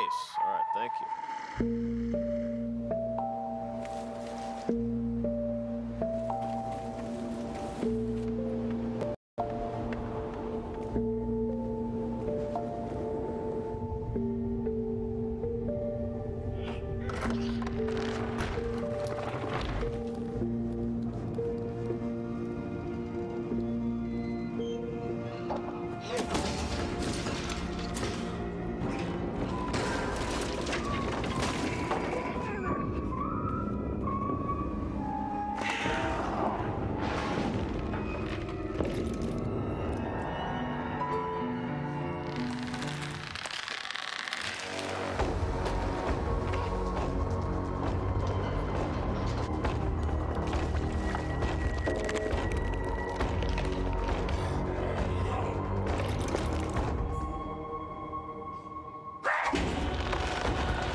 I'm WWE Hall of Famer Jerry the King Lawler, and I'm reuniting with my old buddy Mauro Ranallo to bring you all the over-the-top action in WWE 2K Battleground. Mamma mia! This is great! This arcade-style video game is over-the-top outrageous, with over 70 WWE superstars and legends brawling it out like never before. Oh no, hold on to your toupee, Mauro. Look out below. WWE is LIT. You know, I'm a little more old school than Mauro, so I can't wait to see these WWE legends teach these kids a thing or two. And you know what? Here's a closer look at the insane action. It's a great evening for WWE action. Oh, wow. Take that, Mauro. Man, it's so good to see the Bella Twins at their best. And now, let's keep this party rolling with another matchup. Oh, look out, Mauro. The Undertaker has risen, and Finn Balor is about to be taken for his last ride. Mamma mia, what a move! Finish him! Oh, no! He just hit the snooze button! How do you lose like that? What's the matter with you legends? This is just an example of the pandemonium that you're going to experience when you head to the battlegrounds. Whew, that's a big toy hammer. Oh, I can't believe my eyes! Seth Rollins delivers the stomp! What a night. What a night! This is the greatest thing I've ever seen! Pre-order WWE 2K Battlegrounds today and brawl without limits. Mamma mia! Oh, sorry, Mauro, I know that's your line. Hello again. I have even more awards to announce, so let's get right down to it. The winner of Best Action Adventure Game is Watch Dogs Legion. The city needs a resistance. And it starts with you. What do you say?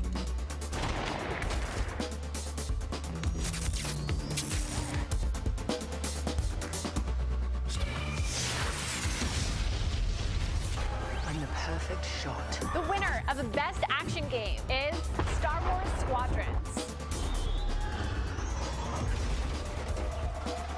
Think you can escape? This is gonna be close.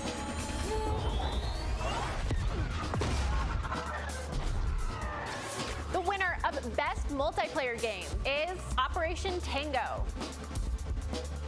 Operation Tango. It takes two to save the world.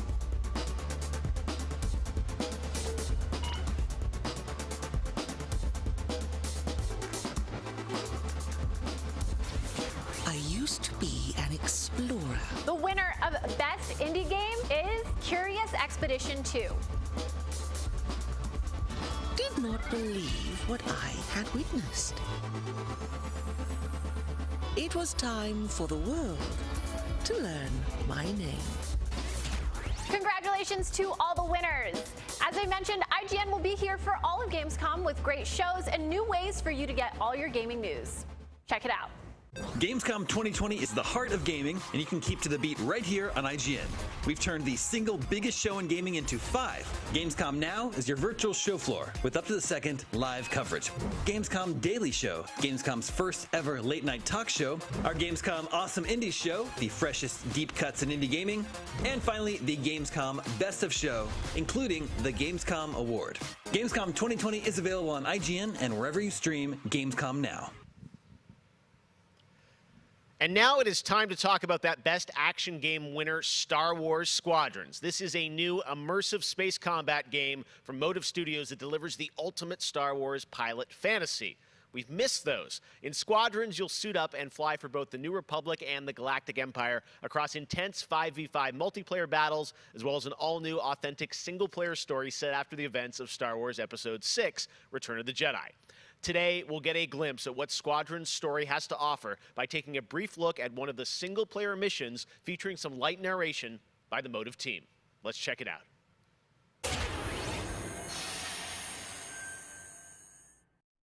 We all choose our path, light or dark, freedom or destruction.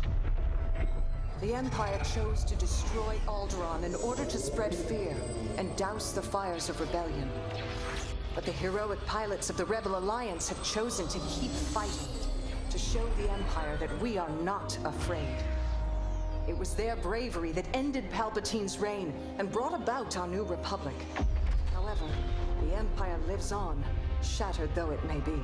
As I speak, Imperial forces are edging toward the Bormia sector, hoping to end our new republic before we find our footing.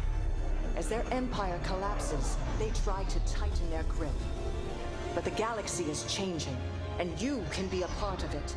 With the help of brave and daring pilots, this war can end. Make a choice. Fly with the New Republic. Change our galaxy for the better. Hi, I'm Suzanne Hunka, narrative producer on Star Wars Squadrons. Our single-player story is one of daring pilots and deep-seated rivalries. Take Titan Squadron. Hunt down this Starhawk and eliminate it. Gladly, Admiral Sloane.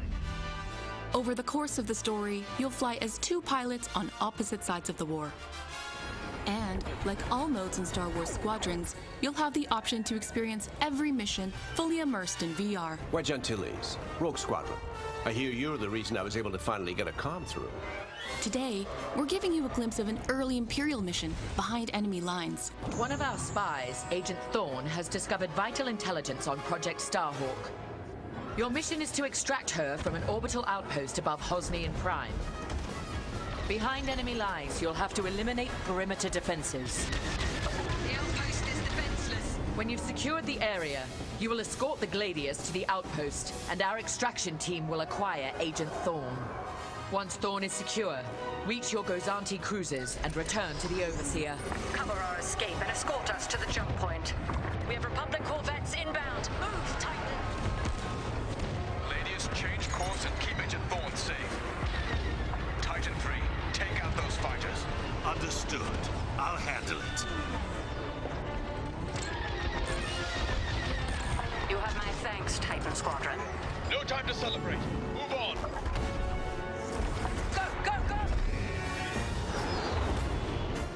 Each mission will immerse you into the escalating conflict between the New Republic and a shattered empire. Debrief with your squad mates between missions. You're our new wingmate. Customize and master all 8 starfighters and join the galaxy's finest. I need you focused and ready to go. From bombing runs at the Nadiri dockyards to setting a trap in the Xavian abyss, the story of these rival squadrons will push the war to the brink and define the galaxy for years to come. I look forward to seeing you in combat October 2nd.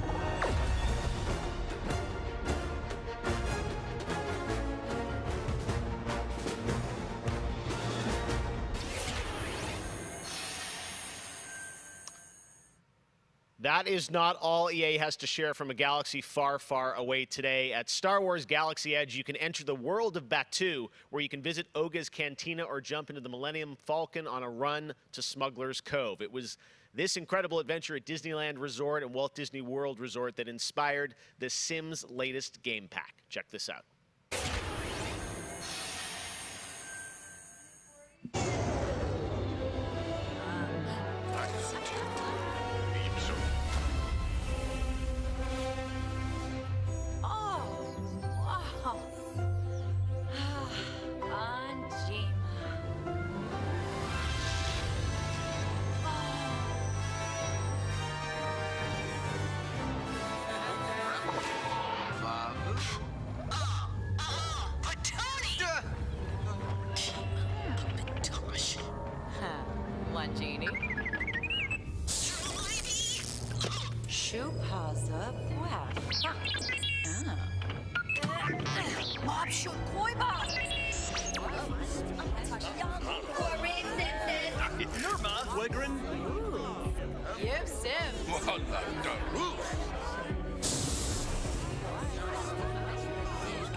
There is even more Star Wars to come later in the show. Lego Star Wars, the Skywalker Saga is up, and as we move into our second hour, we've got Fall Guys Season 2 still to come, the reveal of that, which I can't wait for you guys to see.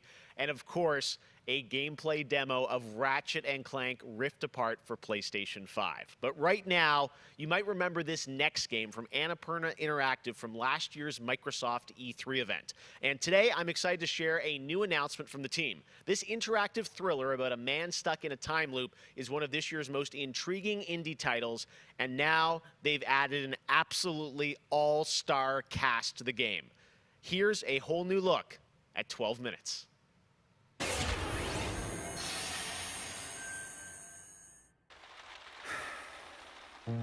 All right, close your eyes. I want you to think of a flower. Look at its contours, its curves. Now I want you to imagine it changing. Moving backward, returning to its bud. Think of that bud, unopened. Look at it as a whole, then silently repeat these phrases. May you be free from suffering. May you be free from fear. May you know peace and joy.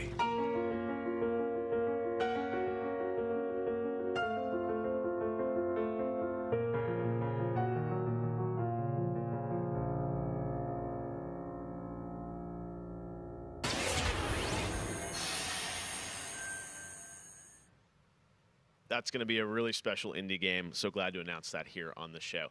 Now, last year at the Game Awards, we announced Godfall, a new looter shooter coming to PlayStation 5 and PC from Counterplay. Tonight, we've got a quick sneak peek of one of the new Valor plates with more footage coming as part of Gamescom 2020. Check this out.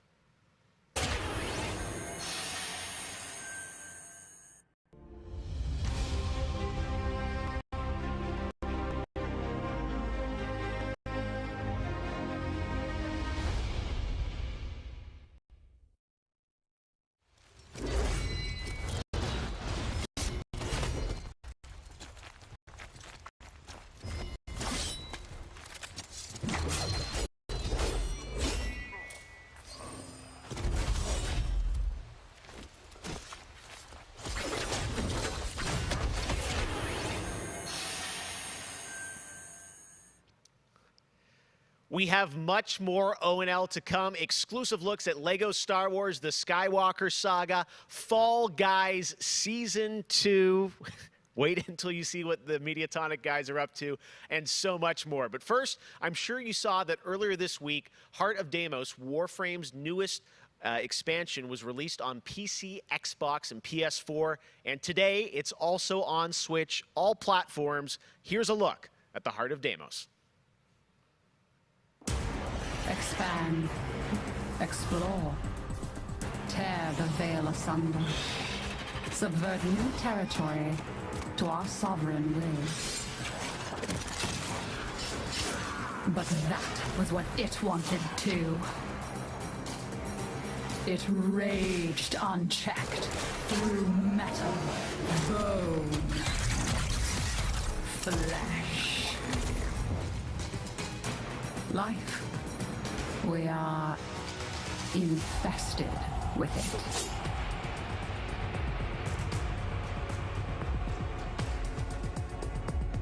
What? Visitors? Now, the gateway is failing. The jaws close. The final heartbeat approaches.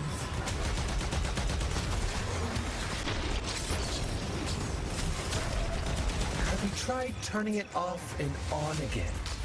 But before we fall, we shall scream. There is one who will hear the heart of Deimos.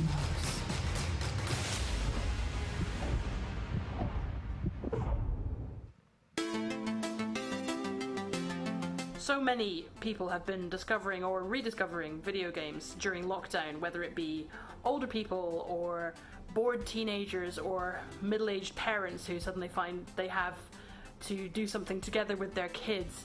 And I think I've given out more advice about video games in 2020 than any other time ever. And as a result, it's more important than ever that we keep making different, interesting things for folk to play.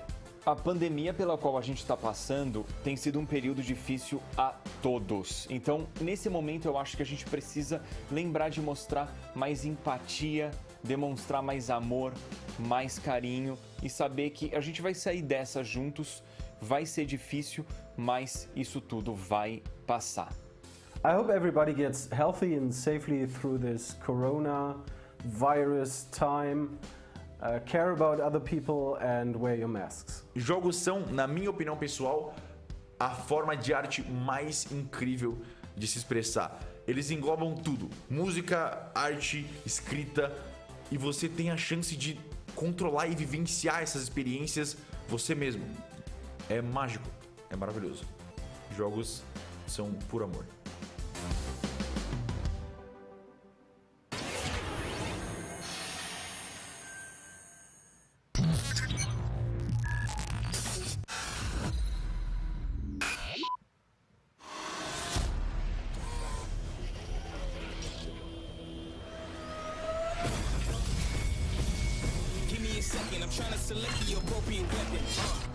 Watch where you stepping, them snakes all around, you know they connected. When I was a kid, my grandmama told me I can't go to heaven, so I stopped praying and asking for blessings and started preparing for my Armageddon. Got nothing to lose, I'm all in. Walking the edge, don't fall in. Enough of the lies, don't apologize, I don't understand, are you foreign? This is the place, this is the site. Grab all your people and log in. I'm waiting, don't care how long it's gonna take. Watching and waiting for that first mistake. Don't come up missing, just checking the list. I'm always aware of your current position. I just hold on to the perfect condition. Coming alive. Heat of the night. Now is the time.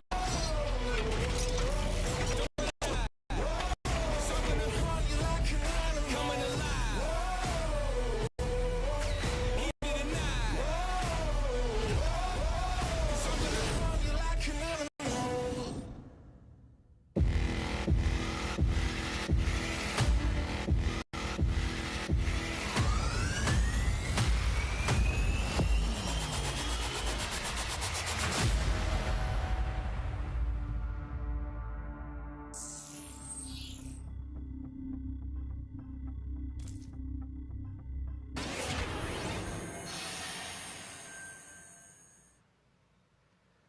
All right, guys, we're back officially into hour 2. We've got an hour more of great stuff to show you. Destiny 2 Beyond Light. Stasis, you're going to see a brand new look at that. Fall Guys Season 2 and Ratchet & Clank for PlayStation 5 and so much more across the next hour. Opening Night Live continues, and it just is the start of Gamescom 2020. But right now, on September 25th, Mafia Definitive Edition launches, a comprehensive, built-from-the-ground-up remake of the original Mafia. Tonight, we've got the exclusive debut of the next trailer, called A Life of Reward Too Big to Ignore, which deals with Tommy's induction into the Salieri crime family. Check this out.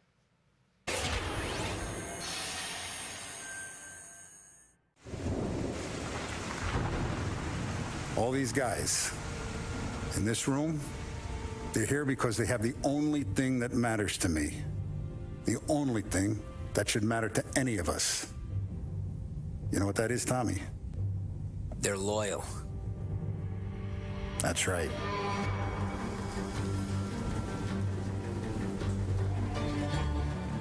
One day you're busting your back, doing an honest day's work in a city that's been trying to scrape you off its heels since the day you stepped off the boat. And the next you're stuffing your pockets full of Salieri's dirty money. Go get him, Tommy! Teach these boys a lesson. Break every bone in their bodies. You want me to become one of those Wall Street boys? Don't sass me, Tommy. I'm trying to teach you the ropes, so you don't get strangled by them. Now you stay straight with me, you're gonna be living the high life, Tom. You abuse my trust. Don Salieri, you won't ever need to worry about me. Okay, then. Welcome to the family.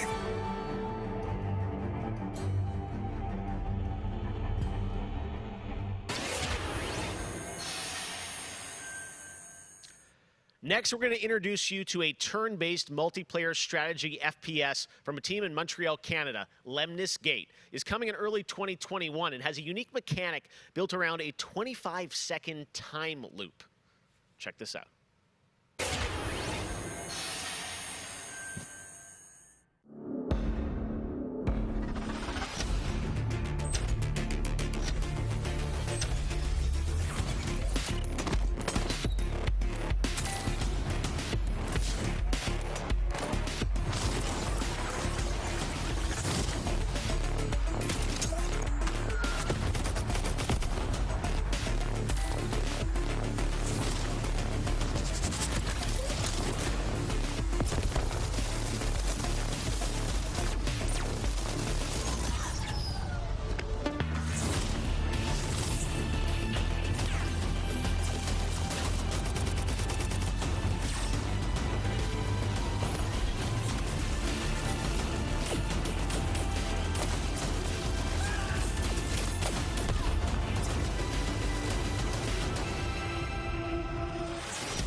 Next spring, get ready to experience memorable moments and non-stop action from all 9 Star Wars films in LEGO Star Wars The Skywalker Saga. The entire series has been reimagined with new fun-filled LEGO humor, and now we've got your first look at the gameplay trailer.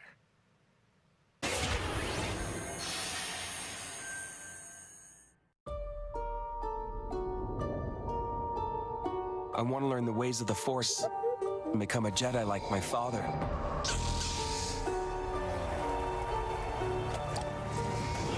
The Force is unusually strong with him.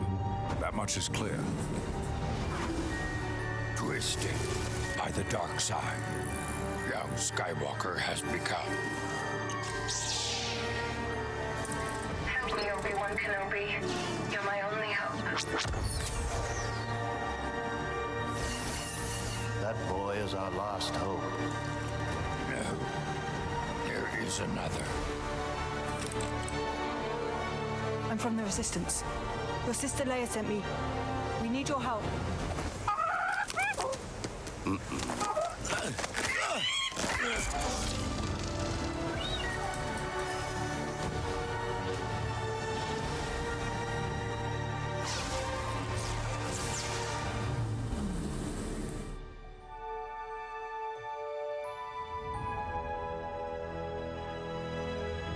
The Force will be with you, always.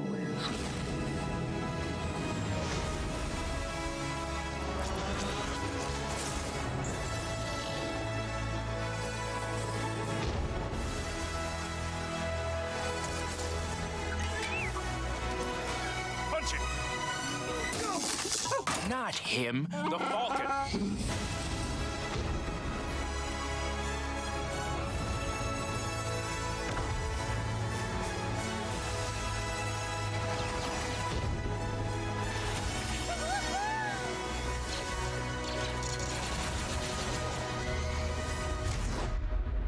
I am a Jedi, like my father before me. So be it, Jedi.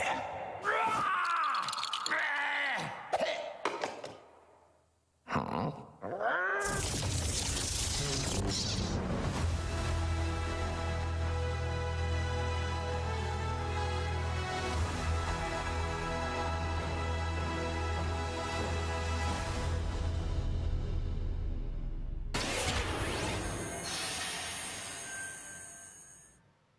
Man, LEGO Star Wars looks so fun, coming to next gen as well. All right, we'll be right back with more world premieres from huge new games like Ratchet & Clank, Rift Apart, Medal of Honor, Above and Beyond, and Destiny 2. But before that, here's a look at a game that is launching tonight on Nintendo Switch and Steam. It's called Struggling from Frontier, a fun physics-based platformer where up to 2 players control Troy, our fleshy hero. Check this out, and remember, you can play this tonight.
We're near Little Hope.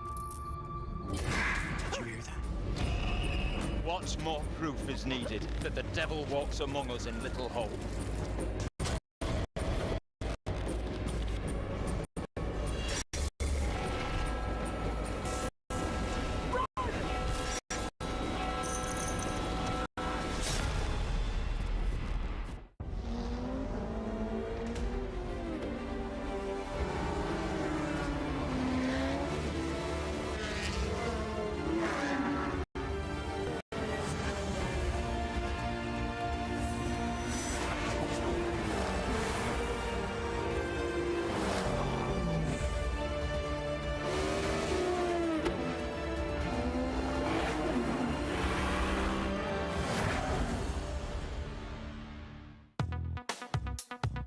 I gotta say, the game that I've given the most hours to, that I love going back to, is Assassin's Creed Odyssey.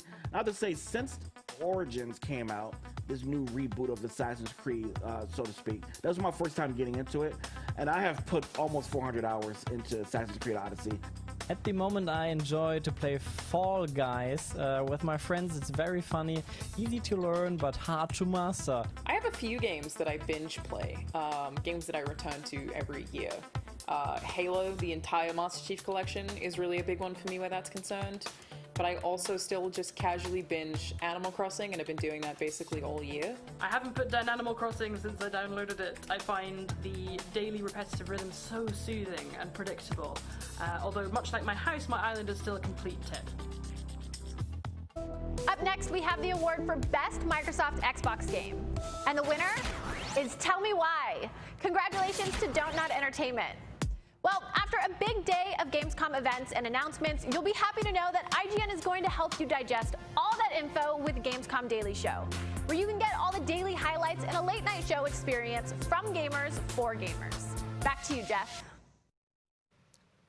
Thank you very much, Sid. And by the way, congratulations to Don't Nod for Tell Me Why, a really important game that is out now that you can play on Xbox and Game Pass. And as we know, there's a lot going on in the world, and that goes beyond the pandemic. Between social conflicts we're seeing in the news and acts of nature, we can see how vulnerable we as people can sometimes be. And now I think it's as important time as ever to remember to come together and support one another. We are a global gaming community. There are millions of people watching tonight, and I know we're all here because we love games, and we know that games are good in the world and can bring us together, and I think we've all felt that in 2020. So I think that's really important to remember amongst all the games and trailers.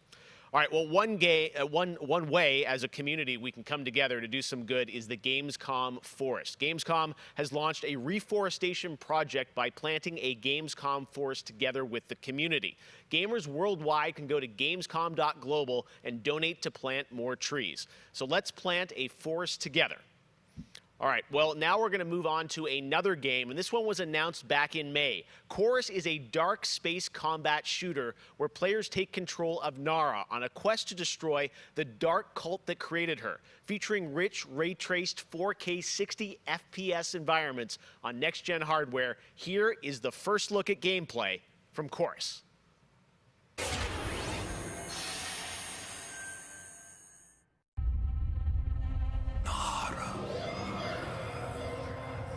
You have broken my heart.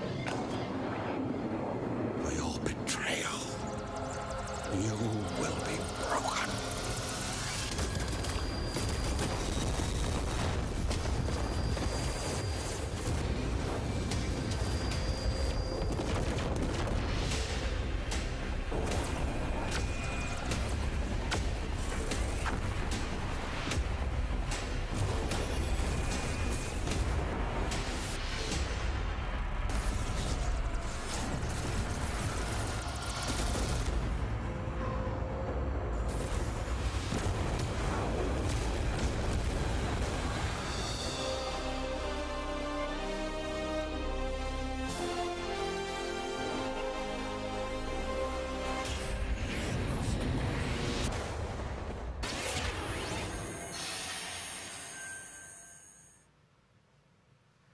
How many crowns have you won? If one game has defined the summer of 2020, it absolutely is Fall Guys from Mediatonic in London and Devolver.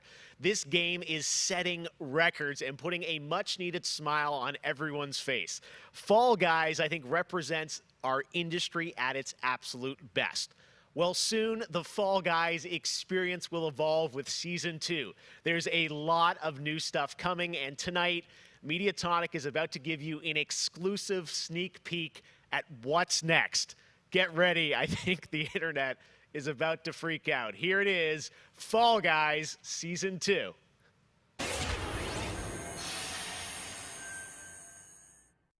Hey, I'm Joe. I'm the lead game designer on Fall Guys Ultimate Knockout, and I just want to reach out and say thank you to everyone who's been playing and enjoying the game so far. As a team, we've been looking at all the fan arts, the memes, and the montages that people have been posting online, and the response to the game has really blown us away. Today, we just wanted to give everyone their first sneak peek at the rounds and the costumes that they can be enjoying as part of Fall Guys Season 2.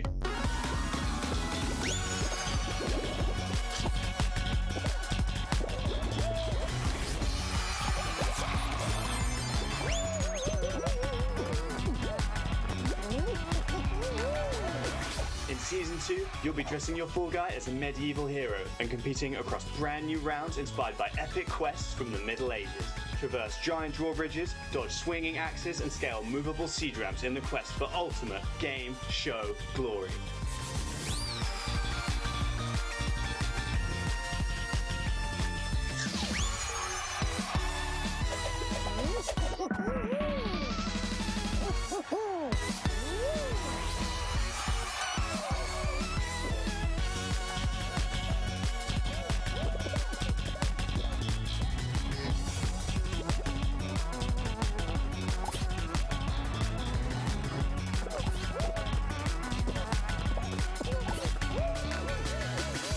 Enjoyed the sneak peek of Fall Guys Season 2. We're still adding the finishing touches to development, but if you want to stay up to date, then at Fall Guys Game on Twitter is where you want to be.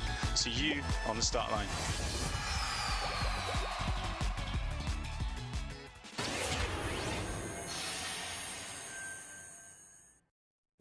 My father has Colorado in the palm of his hand, and he's afraid to close his fist. I am not.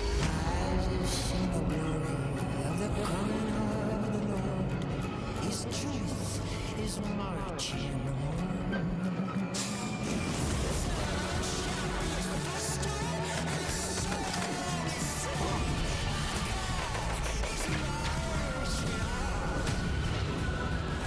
Liberty's got more brains and cunning than both her brothers put together. She's the only one who could actually run Colorado. She's already tried once. Vic's a depraved child, and Val's a brain without a spine. The years my father wasted grooming them for glory when I was right there.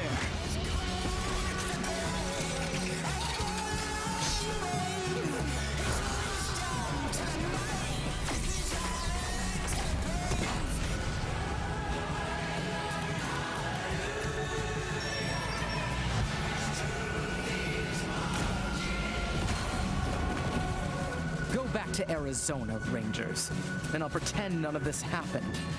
Stay, and you die alone.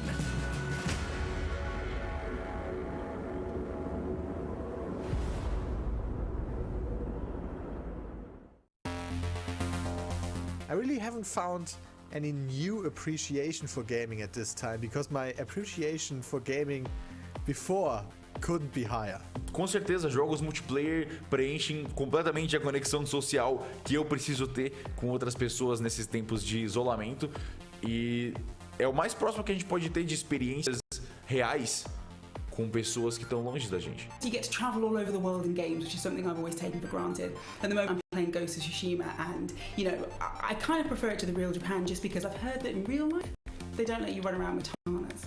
I appreciate games a lot more than films, music, or whatever, and it's just fine for me to have the time to play with friends or even with my family, to have a lot of fun. I've been mostly at home with small children, and gaming is the only thing that I get to do for myself anymore.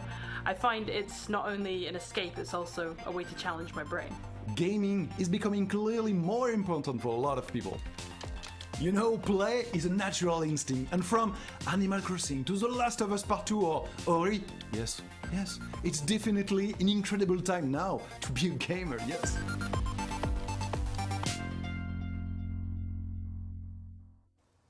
Hey everyone, I'm Vince Sampella, head of Respawn Entertainment. When we set out to create Medal of Honor Above and Beyond, we knew we wanted to bring the series back to its roots. The Medal of Honor franchise is known for its powerful and exciting single-player stories that put the player in the boots of a soldier who was there. It's a series that is grounded in history, which tells emotionally authentic stories. Peter Hirschman, who directed the original Medal of Honor in 1999, is back at the helm of this project. You'll hear more from him in just a bit. Peter and I actually worked together on Medal of Honor Allied Assault in 2002, and I'm really happy he's joined us at Respawn to craft a completely new experience in VR. The team is creating a riveting and emotional journey through World War II like you've never seen or played.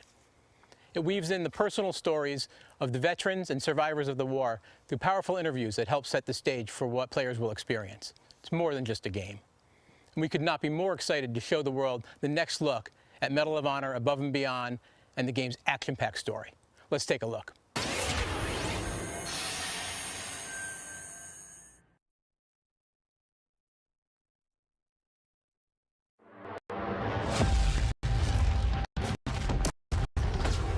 I know this is the first time some of you will see combat. I know you're scared. Let me be clear with all of you. I'm scared too.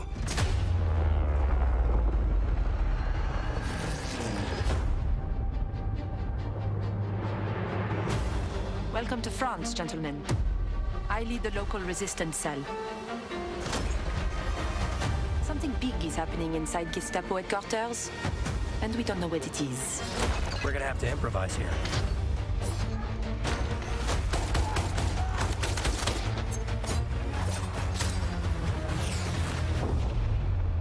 Members of the resistance are perhaps the bravest people fighting in this war. But you really should stop.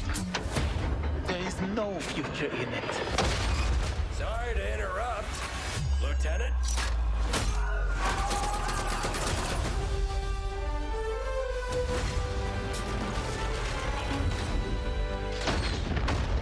Be a wild ride, but we'll get you there. Jet fighters, brace yourselves!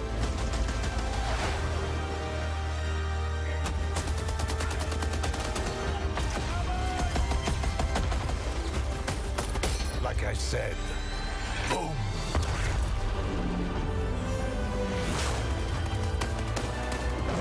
There are things, as people, I'm willing to sacrifice myself for.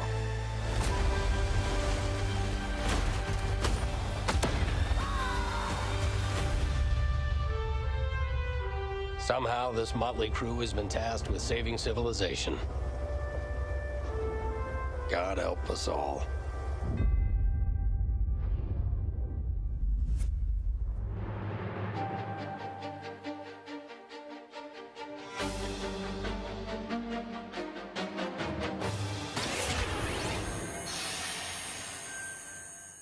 Thank you so much, Vince. That looks incredible. And now we're here with Respawn Entertainment's Peter Hirschman, game director on Medal of Honor Above and Beyond, to talk more about their new VR experience. Peter, I got to say, the trailer really grabbed me. Such an incredible story that you're telling to. Tell us a bit about this single-player experience. What can we expect? Well, Jeff, thank you for having us on the show. I'm representing a whole team back at Respawn that's been working really hard on this, and it's so exciting to premiere the trailer with you. Medal of Honor, going back to its roots, was always about putting the player in the boots of a soldier fighting in World War II. And with VR, we're able to do that in almost a literal way. It's definitely the most immersive experience, most immersive combat experience I've ever been able to work on.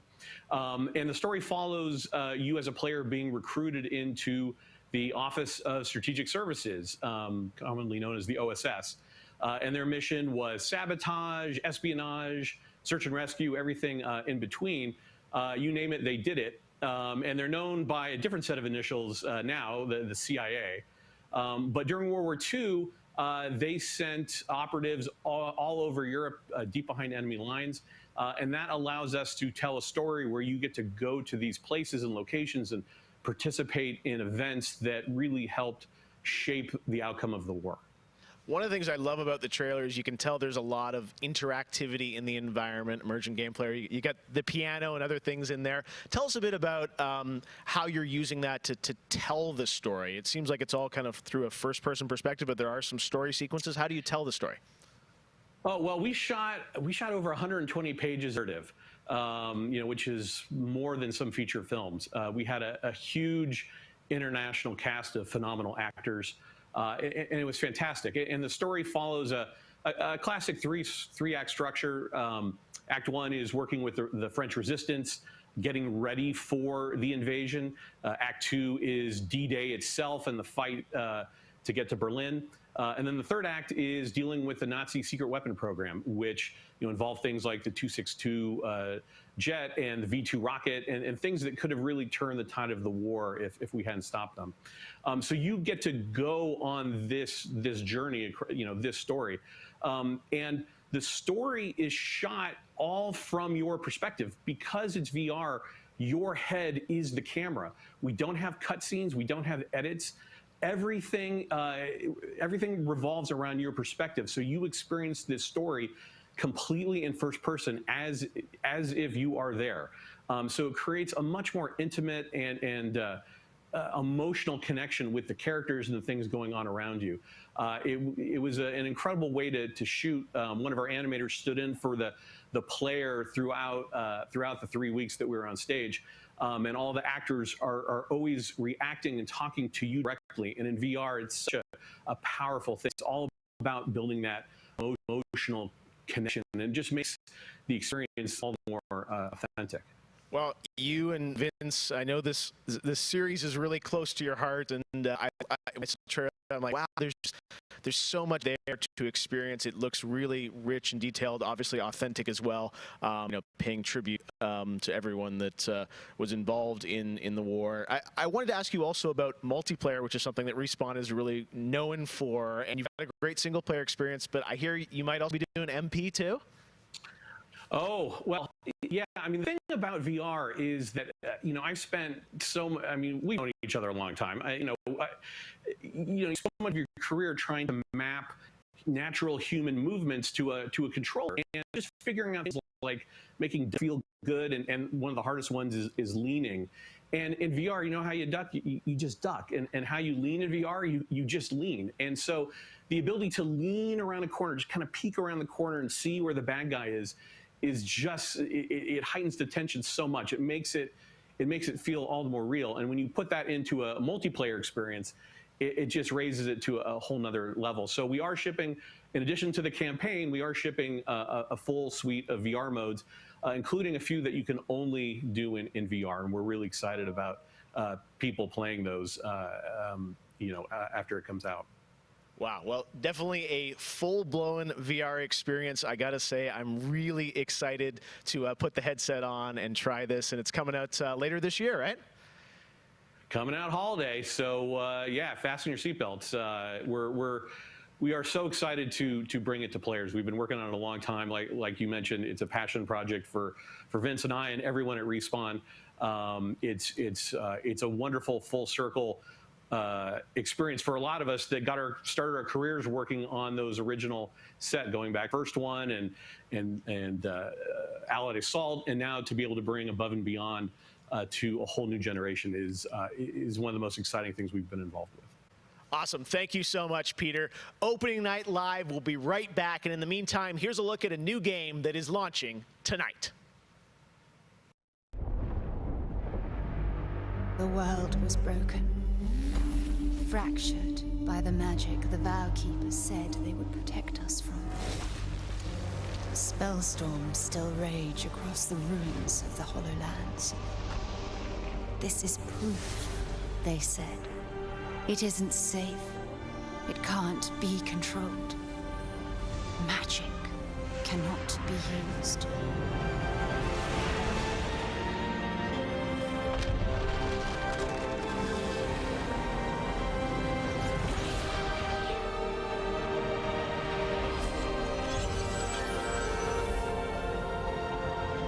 but I am a battle mage.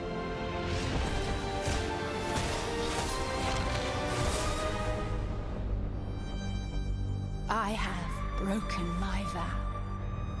And now I fight to break free.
So many great games in Xbox Game Pass, and many of tonight's games are in it as well.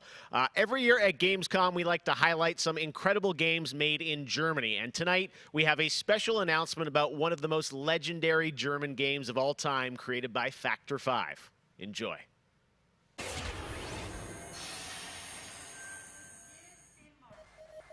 最初タリカンの音楽を聴いた時に曲が素晴らしいだけじゃなくてアミガのサウンドそのものも素晴らしいと思いましたね。日本じゃ本当に聞いたことがなかった音楽でした。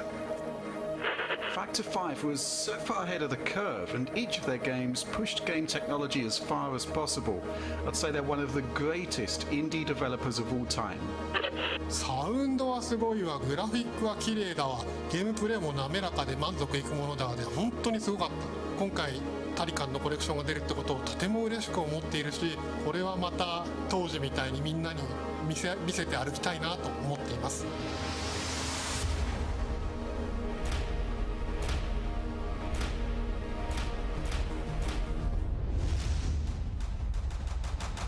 This was the first game that allowed me to completely fulfill my musical vision.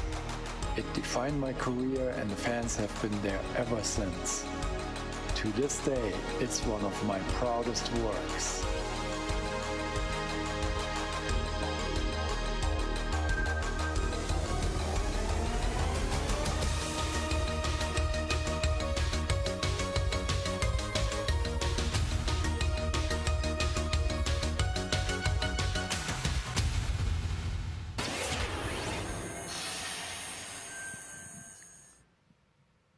In June, Bungie revealed a new era of Destiny 2 that starts on November 10th with Beyond Light.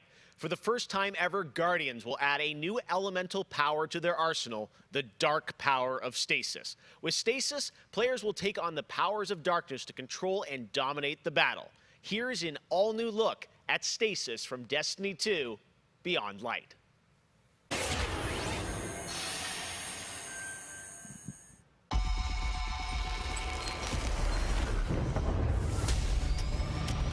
The floodgates are open. The darkness is here. As you step away from the light, we need only look inward. Focus your power. Let it grow. Our fight is far from over.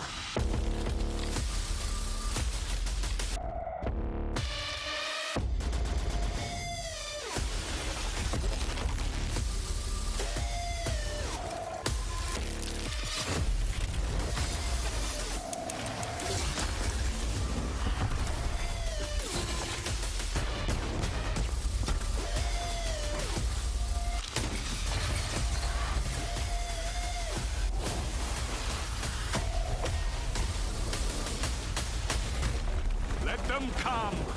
This is their fate. One after another.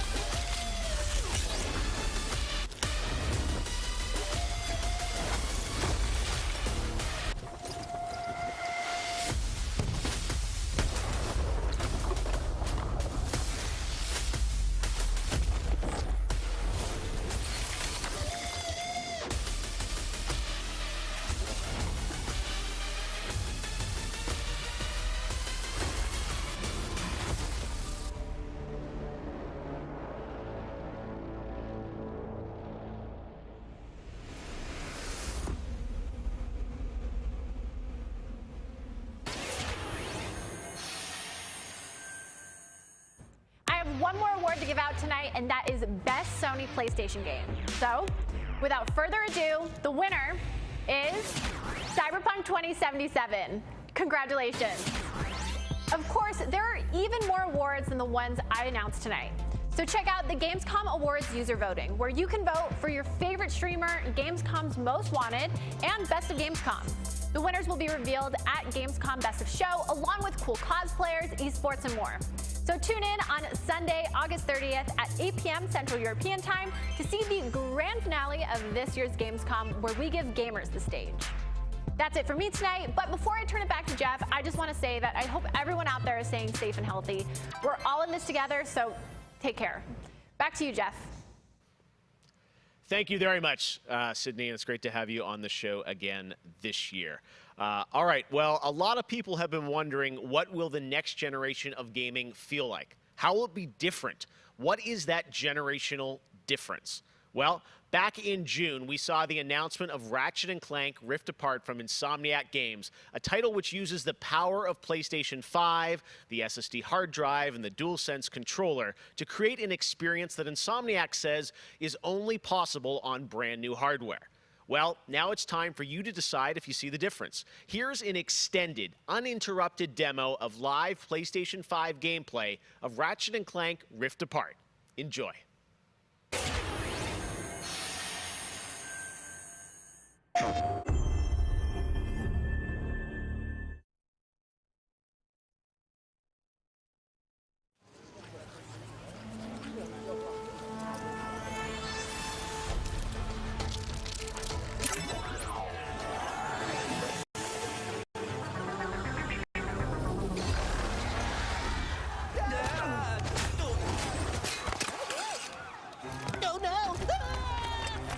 back.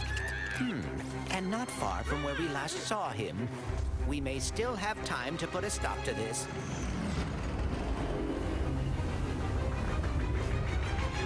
Hey, I think I found the wombat! Oh dear.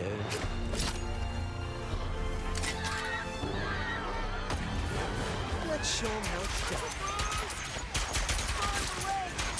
All right, bringing out the big guns.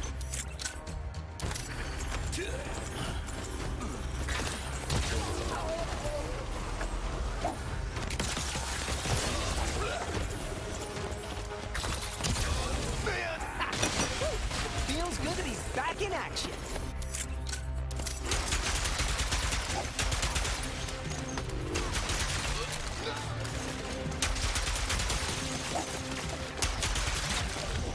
Last one!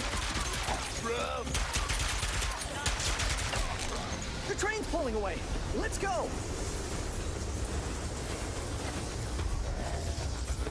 Now I'm definitely gonna miss my train!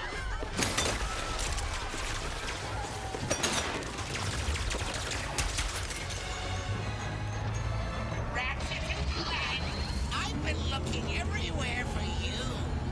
Put down the Dimensionator, Nefarious. Put down the Dimensionator. Yeah, right. Today I will finally be free of the both of you. Soon, everything you see will be mine. Say goodbye.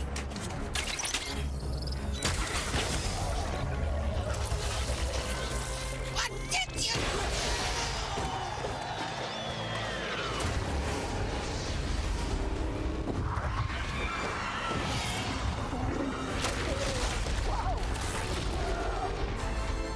Was that supposed to happen? Hitting Nefarious's device seems to have destabilized reality.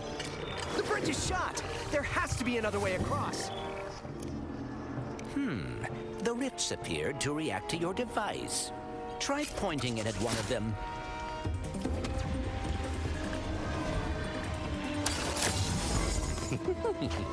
That was rather exciting. Games before trade!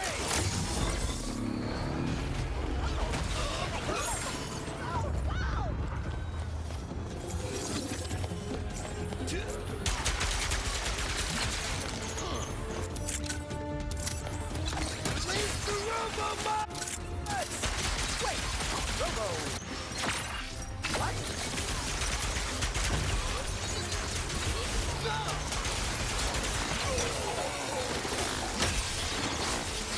That's all of them. Whoa! Watch your head! This is worse than I had imagined. Everyone look! It's Ratchet and Clank! Sand sharks from above.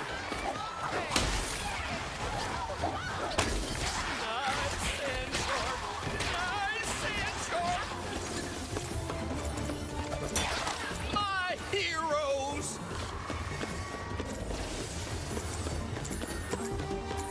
I knew you'd come. Might as well. Was that a kraken? Or at least a very large octopus.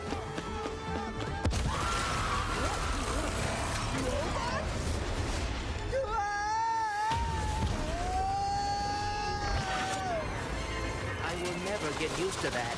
Hey, at least we're on the same planet this time. Nefarious is on the other side of that building.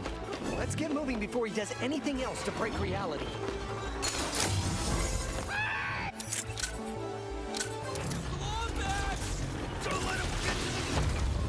Did Dr. Nefarious really resurface after all these just to try and take over the universe again? Yeah, I kind of wish he was doing a worse job. He must have more planned than he is telling us. That's what I'm afraid of.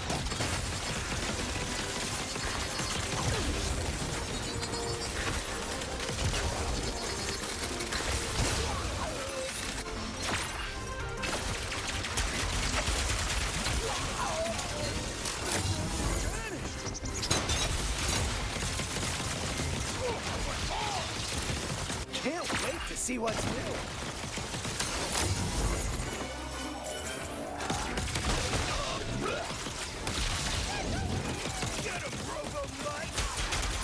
What?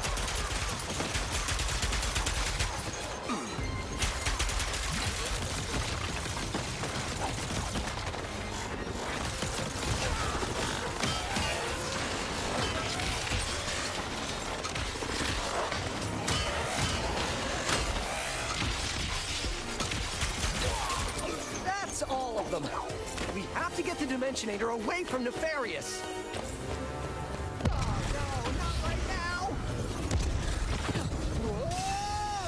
The dimensions are weakening considerably.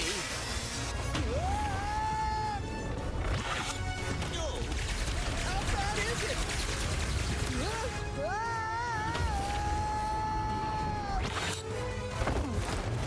Well, it is certainly not good. Great! Where are we? Beats me.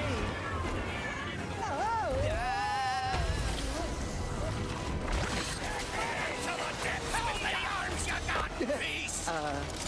We've been poorly! Get off me!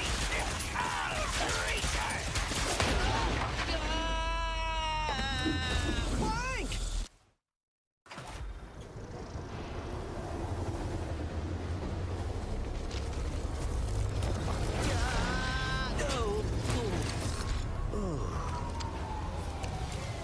Ratchet.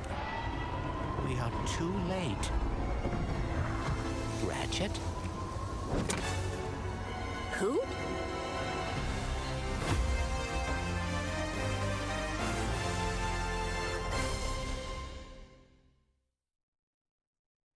PlayStation.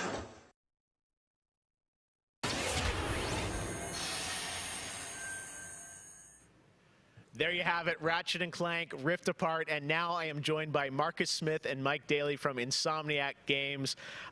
Guys, it was so great to see that long, uninterrupted demo of Rift Apart, and I have so many questions. It's amazing to see what you're doing with the power of PS5 and the SSD.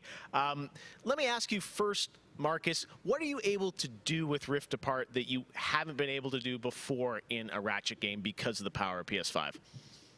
I mean, first and foremost, it's just pure horsepower. Enables us to fill our worlds with the kind of density and life that we've never been able to do before. More importantly, perhaps, though, is the dimensional shifting that we have going on, which uses the SSD that allows us to fling the player from planet to planet to planet lightning fast, like in way, way faster than anything we've ever been able to do before. Yeah, the Rift tether, we saw that in the demo. We had seen some of that in the trailer. So that's all actual gameplay. Mike, I'm curious, like, how does that work as you kind of play through the game? Are there certain moments and levels where you can jump, or how do you play through that? Yeah, so in the game, there is dimensional damage spread throughout the galaxy that Ratchet and Clank have to find a way to fix. And you can find these weak points in space-time that you can pull to you with your Rift tether. It's like being able to lasso a portal. And that enables you to basically like warp across the world to find new places to discover or gain a tactical advantage in combat. Wow, yeah, I got to say, like, when you see that and you imagine the jumping from multiple worlds at instantaneously almost, and it sounds like there's no load screens throughout the entire game? That's right. We're going seamless. That's right. Yep. Wow, all right. You so confident, both of you say it. I like it. Now, let me ask you about DualSense. That's something that is a big part of PS5. I've had a chance to hands-on with the controller, with the adaptive triggers and the haptics. How are you using that to sort of impact the gameplay of Rift Apart? So at the heart of every Ratchet and Clank game is a powerful arsenal of weapons that just exude a ton of personality. And the DualSense is sort of like, it feels like it was made for Ratchet and Clank just because the haptics give us a whole new layer for the weapons to express themselves. So for example, your burst pistol, of course it gives you like a satisfying click or kick with every bullet. But when you throw the shatter bomb, you can actually feel the energy pulsing off the grenade fade away as it gets further apart from you. Basically, the haptics are expressive enough that every weapon feels different and you can tell what you're holding. But of course, the adaptive trigger like takes that to a functional level where, in addition to the trigger pull feeling unique, we can actually use that as a super intuitive way to add alternate functions to the weapons. So, for example, in the demo, we've got the Enforcer, which is a double-barreled shotgun. You can pull the trigger part of the way down until you hit resistance to fire a single barrel. And then whenever you feel like it's the right time, pull it the rest of the way for a double shot. So you might be swarmed by a bunch of little enemies. You only want to waste one shot on them, and then wait a minute for even more to swarm in before finishing them off. But a big guy, you probably want to just give both barrels to right away. So there's a nice intuitive way of basically raising the skill ceiling and giving you more ways to play better. Wow, no, I'm excited to see how you guys are going to roll that out across what I'm sure are an insane, group of weapons as always. Plot-wise, Marcus, tell us a bit about this game. I think some fans have wondered, does this tie into the movie plot line, the game plot line? Like, tell us in the Ratchet verse where this sits. Yeah. Well, canonically, this is an extension of Ratchet & Clank Into the Nexus, the 2013 game. But it's a standalone adventure, so it's one that even if you've never played a Ratchet & Clank game, you can get into it and you'll understand it and you'll enjoy it. For hardcore fans, we have a lot of nods. You're gonna see a lot of returning characters and planets and see them all through a whole new light of multiple dimensionality. Yeah, no, this Rift Tether thing I think looks really exciting. And how often, is that something we saw in the demo? Is that something you're going to see frequently in the game? Are there special moments? I guess I'm curious how often you use that technique for gameplay. So the Rift Tether has created these anomalies all throughout the galaxy. You'll encounter those pretty often. There's even a few more types of dimensional damage you'll encounter that we haven't shown yet. Okay. Now, being pulled between worlds, that's localized to chasing after Dr. Nefarious in the demo. And that's sort of reserved for special moments when you really have to when the dimensional damage really tears wide open. Well, I got to say, it looks incredible. And then at the end, we got another tease of this female Lombax. I know you guys have confirmed she is playable in parts of the game. I think everyone wants to know, though, do we have a name for her? I mean, the world is more interesting with mysteries, and we're going to have to keep this one a little longer. Do we get a number of letters in her name or anything? Too many smart people on the internet. They'll figure it out right away. She's not named Abby, though, right? All right, well, we'll have to wait and see what you guys have in store for us. I got to say, I mean, it looks incredible. The Ratchet games are always so much fun, and as you said, when you think of the power of SSD and the DualSense all coming together, it looks really exciting. Before we go, though, I think everyone around the world wants to know when we're going to get to play this game. Anything you can share with us on where you're at in development right now? Mike? Mike? So Ratchet & Clank is coming out in the PS5 launch window. So we haven't announced a specific release date yet, so stay tuned for that. What kind of window? Is it a big window? So, no, just kidding. All right, that's all we're going to get, I'm sure. Ratchet & Clank Rift Apart coming in the launch window for PlayStation 5. I got to say, Insomniac, we're so excited what you guys are doing across PlayStation, and the game looks incredible. So thank you so much for all you've done, and we look forward to seeing more of Rift Apart soon.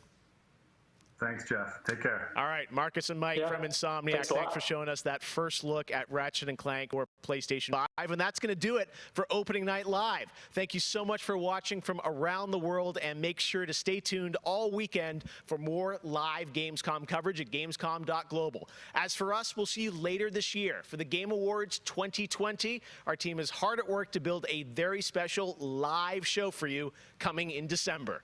We'll see you then. Good night.